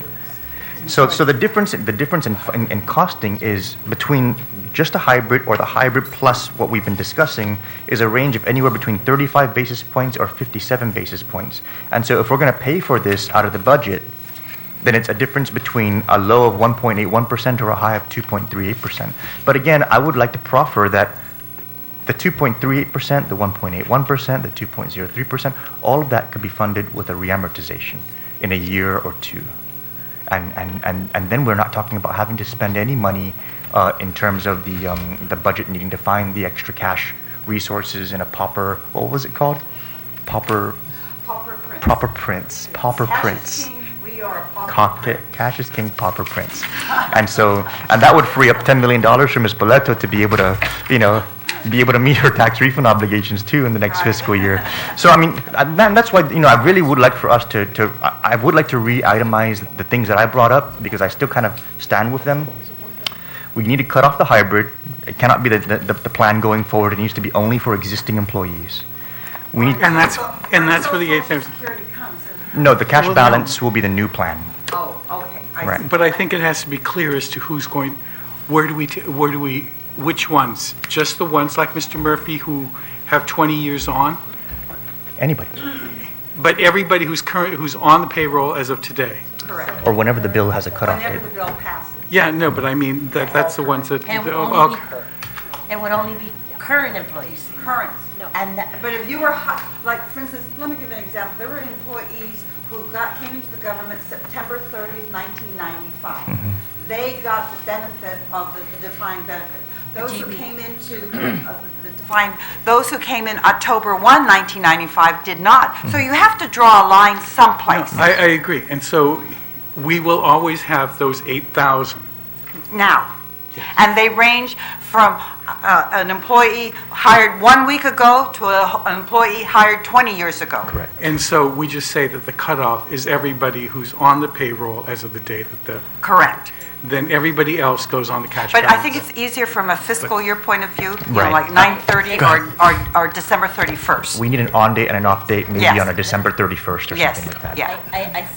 I think we're talking about several different plans. And my question Yeah. was to the administration, if we looked at the hybrid and it's as originally drafted, keeping just the current employees, will the department or the administration accept this plan moving forward? Because Provided it's cost neutral. based on The terms of cost neutrality, there's still a couple issues that we have to figure out. Just for logistically, we're going to need to go through an education process for any plan that's new, because those that are currently in the DC plan are going to have an option. It's not going to be an automatic cutover. right? I mean, they're going to have the option to stay in the DC or transfer over to the hybrid. They're going to be Then- in unless they opt out. Correct. Yeah, we want them And in that's the unless they opt concern, out. Well, because not then- everybody's going to transfer over. That's So when we correct. talk about all of them contributing to the fund, that's an assumption, right? That all these people are going to Yeah. move over, increase the fund that's being invested so that we generate the 7% or whatever return, so we don't No. have to. The No. 7% return is different. That's investment. That has nothing to do with who transfers over. But we've come up, we But we that's have what you were different saying. Where's scenarios. the money coming from if we're not extending the amortization? That's the whole, because we're increasing the unfunded liability, right? Transferring to this plan. Right, but that unfunded liability doesn't get paid off the next year. That's stretched over the period. So the contribution rate that's in these different scenarios is the contribution rate that the government's going to have to pay. And so we're clear, the definition, how we define cost neutrality is that the contribution rate has not no change, but an immaterial change, very little from where we are today. And that's why I think the administration needs their own actuary And that- to be able to Sure. evaluate the numbers and verify from our position whether it's cost neutral. Because I know you're new at this, but based on what was presented to us, I thought this was the administration's plan moving forward, working with the agents with the retirement. So, with the retirement on the draft coming over, because this plan has been talked about since Speaker Paglina, and it's something that we've tried to work because there was a realization from folks like Speaker St. Augustine who said, what we said back 20 years ago, I've made a grave mistake, and that really shot me at the heart. So how do we right the wrong to all those 8,000 or some employees? And I'm trying to ask you, where does the administration come in to accept moving forward? Because I really want to see this move. We have a lot of young employees who now understand and see the realization for those benefits not being afforded to families and to spouses when their loved ones go pass on. how long does it take to secure one? And, I mean, can we set timelines and then that way we can come back rather quickly? What are we looking at? Secure, And amount. just secure an actuary? You're going to have to go out. Yeah, you're going to have to RFP. You're going to have to do an RFP. What's an Probably a RFI? P. Request for Still new, information. sorry. Think of P, RFP. It's an RFP. You have to Request for procure, proposal. you have to procure an actuary. How long does that take? Follow the For us, years. Well, we do have GSA under our umbrella, so. For us, years. I don't know about you. Yeah, Milliman's work is actually, I like the quality of his work. I mean, he's done, and the way he's presented it in a uniform fashion helps us to kind of look at it on a progressive basis. So I like Milliman's work. I think we can go with it. I think what we need to just come to terms with is what the final costings are going to be, where the risks are, because as Senator Tina mentioned, you know, there was this injustice done to these 8,000 employees, but there was also an injustice done to the taxpayers who are stuck with the $1 billion unfunded liability. And so what we're trying to do with this plan is balance it in a way where we address the injustice on those 8,000 employees without creating the window for another injustice to have another unfunded problem, you know, or a problem because the courts order us to fund it, a problem that's just going to require a higher contribution rate going forward. So, you know, in conversations with the group and with David's participation, we were able to conceptualize this cash balance. I'm liking it more and more as I see that it's less and less of an investment return that's necessary compared to the hybrid. The hybrid needs 7, the cash balance is calling for 4. We originally wanted a sweep, but I'm willing to take that off the table as part of the compromise in the discussion. But going down the list of the items here that I think we just would like to see in the bill, Mr. Chairman, a cutoff of the hybrid, whatever date that's worked out to be, a uniform effective date of both the hybrid and the cash balance plan, so that employees who are existing employees can look and say, hey, which one is better for me, hybrid or cash balance? Because based on my assumptions and the calculations my office has been doing, the cash balance is actually more attractive for younger employees than the hybrid. So you may want to give them the option of choosing which one to go into. Never mind the sweep, we'll just go with the 4% cash balance.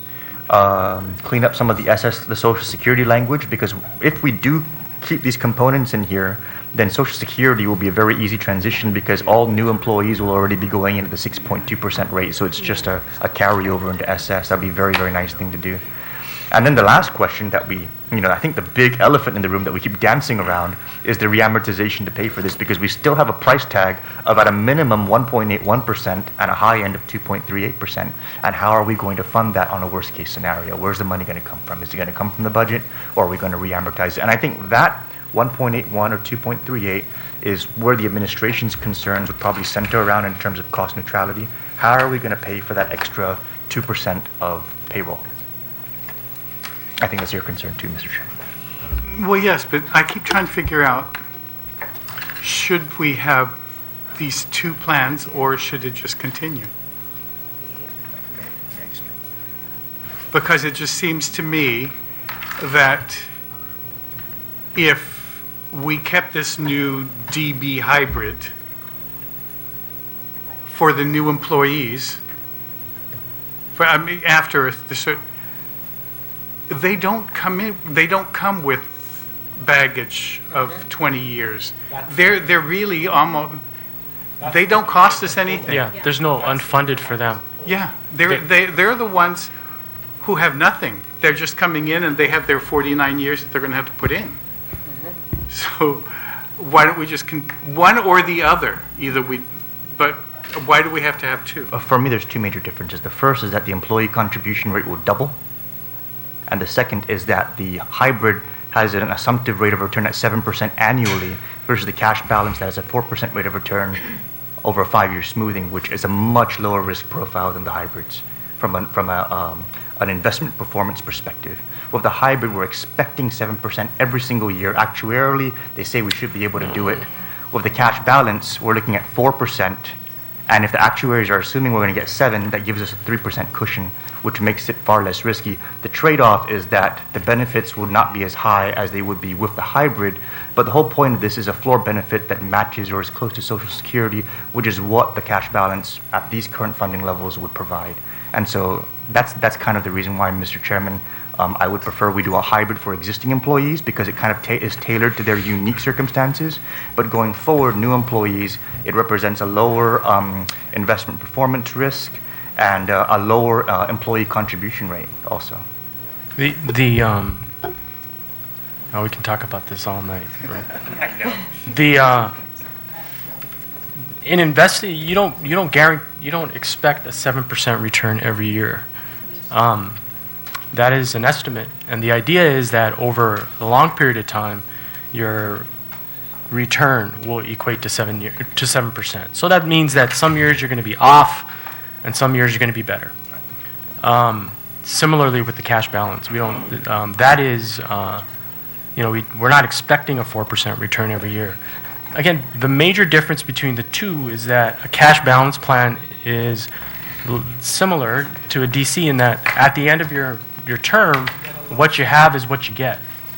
Whereas a hybrid or the DB, the defined benefit, does just that. It defines the benefit, which is 1.75% of the three highest, however we calculated it in the bill.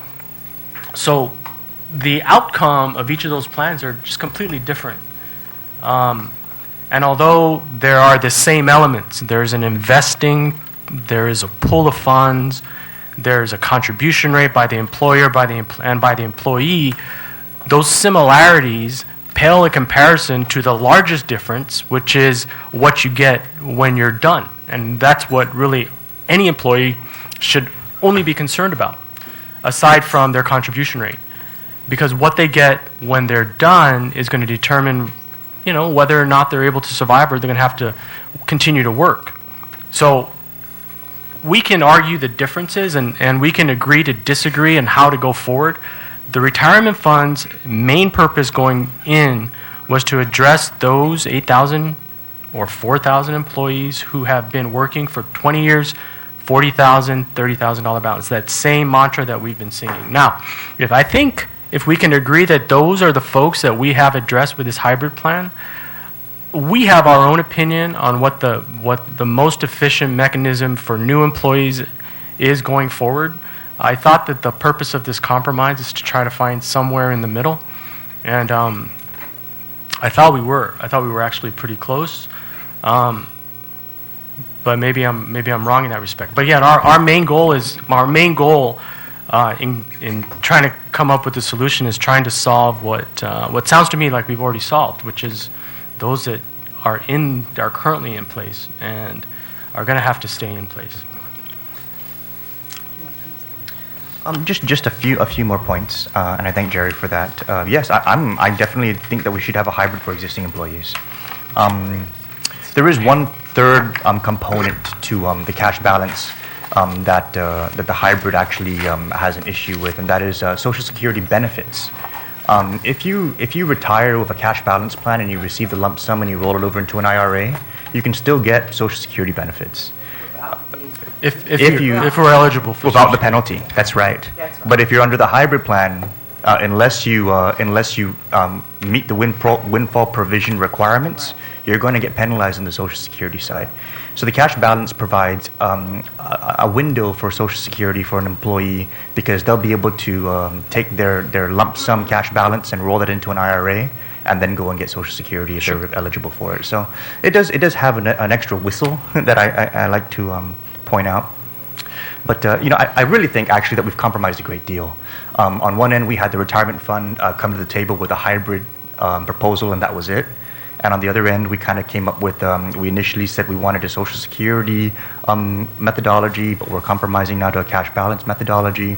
And then instead of it being an all or nothing on either end, we have an understanding that perhaps a hybrid for existing employees and a cash balance for all new employees going forward. I think that represents a huge compromise on both sides, or as Bernie Sanders would say, a huge compromise on both sides.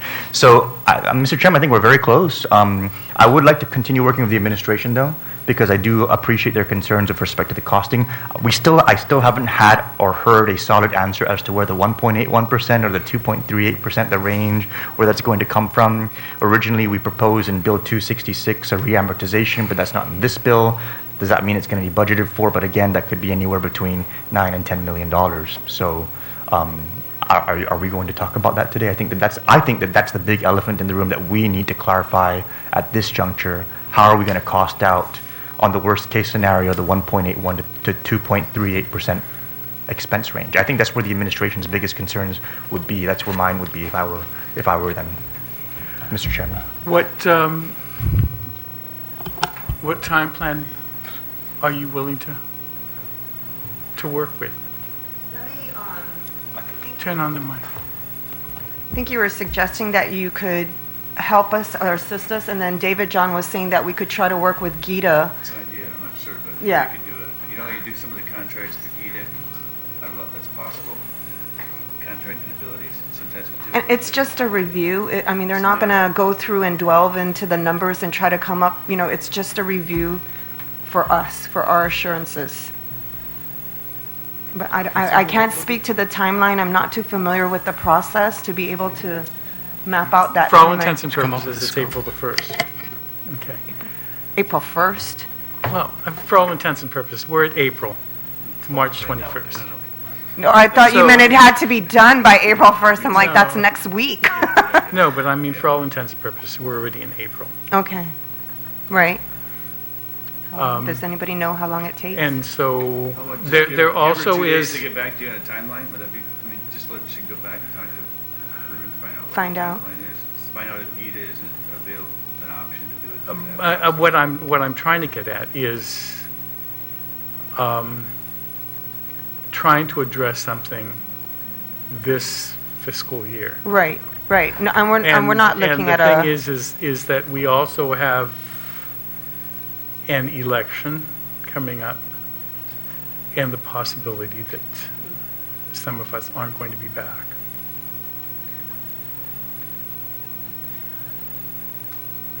So Is May realistic? So June? we're going to have to, and the thing is that these guys that are in their 20 and 25-year spots.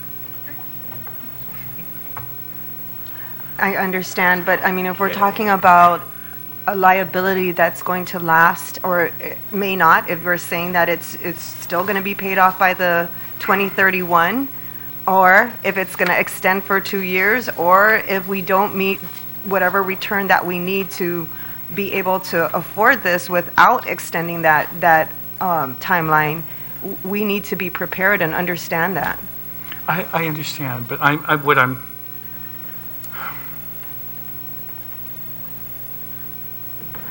in November, your predecessor sent out an email to all the HR people. That what? That we're in support? Thank you for your time and highly encourage, especially those employees enrolled in the DC Retirement Fund, to participate in and support Bill 002-33.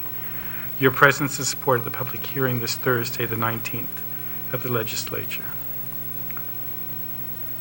He sent This it was- to all to- employees, so the yes. employees came down? Well, it was to support- Shane Well, it's and to... interesting, I see didn't one of my employees submit testimony? Yeah, no, but I'm just saying, it's not as if the administration didn't know that this was happening. And I thought, I don't know. That I we can't were- speak to what my predecessor, I mean, no, I can I only speak understand, to. and I'm just saying, if we have to keep changing with the change of directors, can you imagine what's going to happen in trying to deal with the 15 on this side? And that's why I'm trying to finish it this year. I think we could secure this year, right? Yeah, I mean, it's- I'm like, it's not that bad, right, with procurement? Right? 30 days. 30 days. A review shouldn't take long, correct? No. Because it's just a review. They're not rehashing numbers per You're se. opening the black box, you're looking at what the assumptions are, and making sure that they're consistent with what they would say, and then they're going to report back to you ideas on how you might be able to. I'm sorry. Yeah. I don't think 30 days is sufficient because you have to put an RFP out for 10 days. You have 15 days to respond. You're already at a month. And then they have to get the data from retirement, analyze it. You're looking at 2 months. So you're looking at 4 months in total because then there's hashing back and forth. It's summertime. I mean, just to be realistic. Sounds right. And we have the budget that we have to pass by. And we have a... Not to imply that we need to rush, but at the same time, too, my concern is not at all with the assumptions that are being provided by Milliman. I think that their numbers look pretty accurate. They've been consistent throughout, and they've actually done a very good job of looking at it from the different risk profiles, risk scenarios of if then what if. So I'm okay with the numbers that we have. My concern at this juncture, the big elephant in the room is how do we pay for the costing of what we've got on the table so far. And, Yeah, again, I we think we can haven't deal with crossed that. the Rubicon yet on that one. I'm just trying to get a plan. We'll figure Christine, out. would it be helpful if we set up a conference call with you and our actuary? Yeah. I mean, I'm not a math person, so believe me, he can present the information in a manner that's very clear, and you'll be able to ask questions, and you're already going to have the questions in your head that you need, right, that you need answers to because you're managing the budget. So, I mean, I think if you're satisfied with that, then that's going to save you from even needing to go out for an RFP. I think if you, I mean, everybody here has heard from Rich, including David John and the senators, and he's...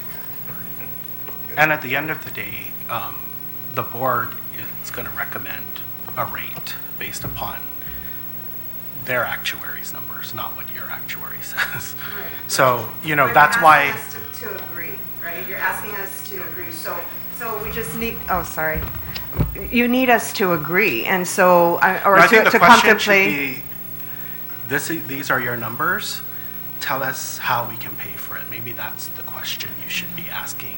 And then the fund, through their investment advisors and their other advisors, can help explain how you can get there, rather than bringing on another person. It's just like every auditor is going to have a different set of results from another auditor, and every financial advisor is going to have a different.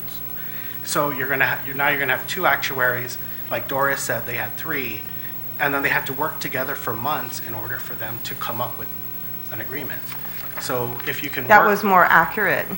What's that? That was more accurate, that was in line with with Right. Gatsby. Right, right. And so everyone has a different interpretation of how to value different things, right? And so when you have different interpretations and you have three experts that you have to rely on, eventually they're going to have to come to a consensus. And so what we're saying here is to expedite, so you don't have to, is maybe allow the fund to sit down with you and their actuary so that you can come to that consensus so you are more comfortable with how the numbers are. And so it would just seem to me, we all are in agreement that we need a DB 2 1.75 to deal with the current employees. Well, and No, I mean. I don't want my name on it. It's DB PJ 1.75 is going to be what this will be called. We agreed that we need to do that to give these employees a base. And for new employees, the suggestion that I thought was coming from, at least from an email that I got, that I thought it was being supported by the maybe too, I need to go back and at DC. clarify that, because maybe the administration is in support, and it's just me taking over, being like, we can't afford this. So At why one don't? point, whether or not the cash balance is something that you will support, Okay. okay? Let- And if that is, then this substitute bill is getting close, as Senator Nicholas puts it, has gotten those two parts together. I was going to push it through next week when we went into session. But it's futile knowing that you guys aren't going to buy the numbers that I thought that with the costing that you would be able to accept it and be able to make an informed and educated decision as to whether or not the combination of the two were good. Right. So I need for you guys to sit down and look at it and try to figure out, is this going to need to say that there has to be a extended amortization? But then remember that we've been constantly told the investment people are going to, are all over this. This is crazy. They like the fact that we're going to pay this down by 2031. If we're going to change to 2031, is it going to affect how the investment bankers are going to be looking at us? I've been told anything under 5 years. So It's less than We need to 5 on the years. you put it on the mic. Okay, Yeah, I've been, basically, I wouldn't go that far, but if it's less than 5 years, you're probably not looking at a major issue. 2 to 3, I think you'd be, but you And I don't want to think go that to, you don't that's- want to go to 10 or 20. And the thing is that I don't know if they're going to buy onto it and whether or not their DB people are going to, because I know that I'm looking at Saipan and I don't want that same thing to happen. So I'm just saying, you guys need to, what extension, what amortization addition are you going to need? Will you need 1 or 2 or 3? And is that going to be able to have you buy into this combined DB 175 plus the what do you call it? The cash balance funds, the GRSP. Let me go back and And discuss what it. I'm going to do is, because I promised the employees I would try to get it out in March, and it's obvious that it's not, let's schedule another roundtable next month. Fair enough. Well, it's going to be next month, so I'll send out a notice for a continuation of this discussion. You get together with them and try to figure out how much time you're going to need and what extended amortization you guys will be able to live with.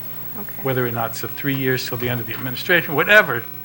But just remember, I thought that we were working, they presented us a beautiful plan that was going to pay down the unfunded liability, and we could say to the investment bankers. We are paying it down, we are paying it down, and we have an end date. If you guys are willing to come forward and say you want an additional 3 years, you deal with it and your investors, and quit making it the boogeyman that I'm having to address. I'm willing to be honest and say this is DB 175.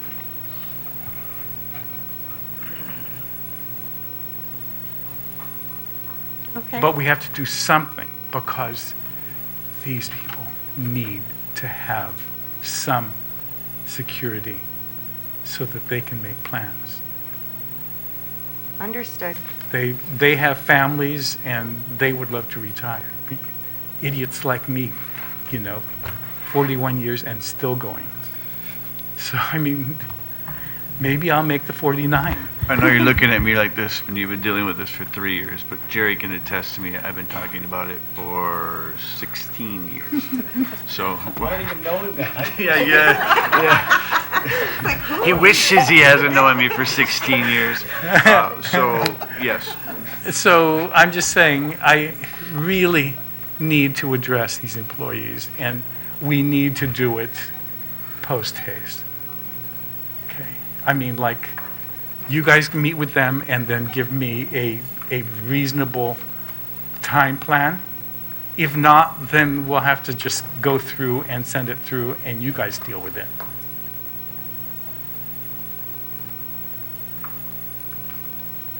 And I don't want to do that. I'm trying to be reasonable with you, all right, and with the administration. This has been something everybody has been working on, and your former director of administration worked on it and said it was the best thing. And if people are going to keep changing as we change underwear, I just don't know what we're going to do. We'll never be able to resolve this.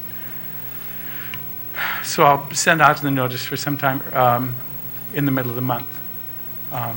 But I need for you guys to sit down and get some answers on what your timetable is. All right, thank you. Thank you.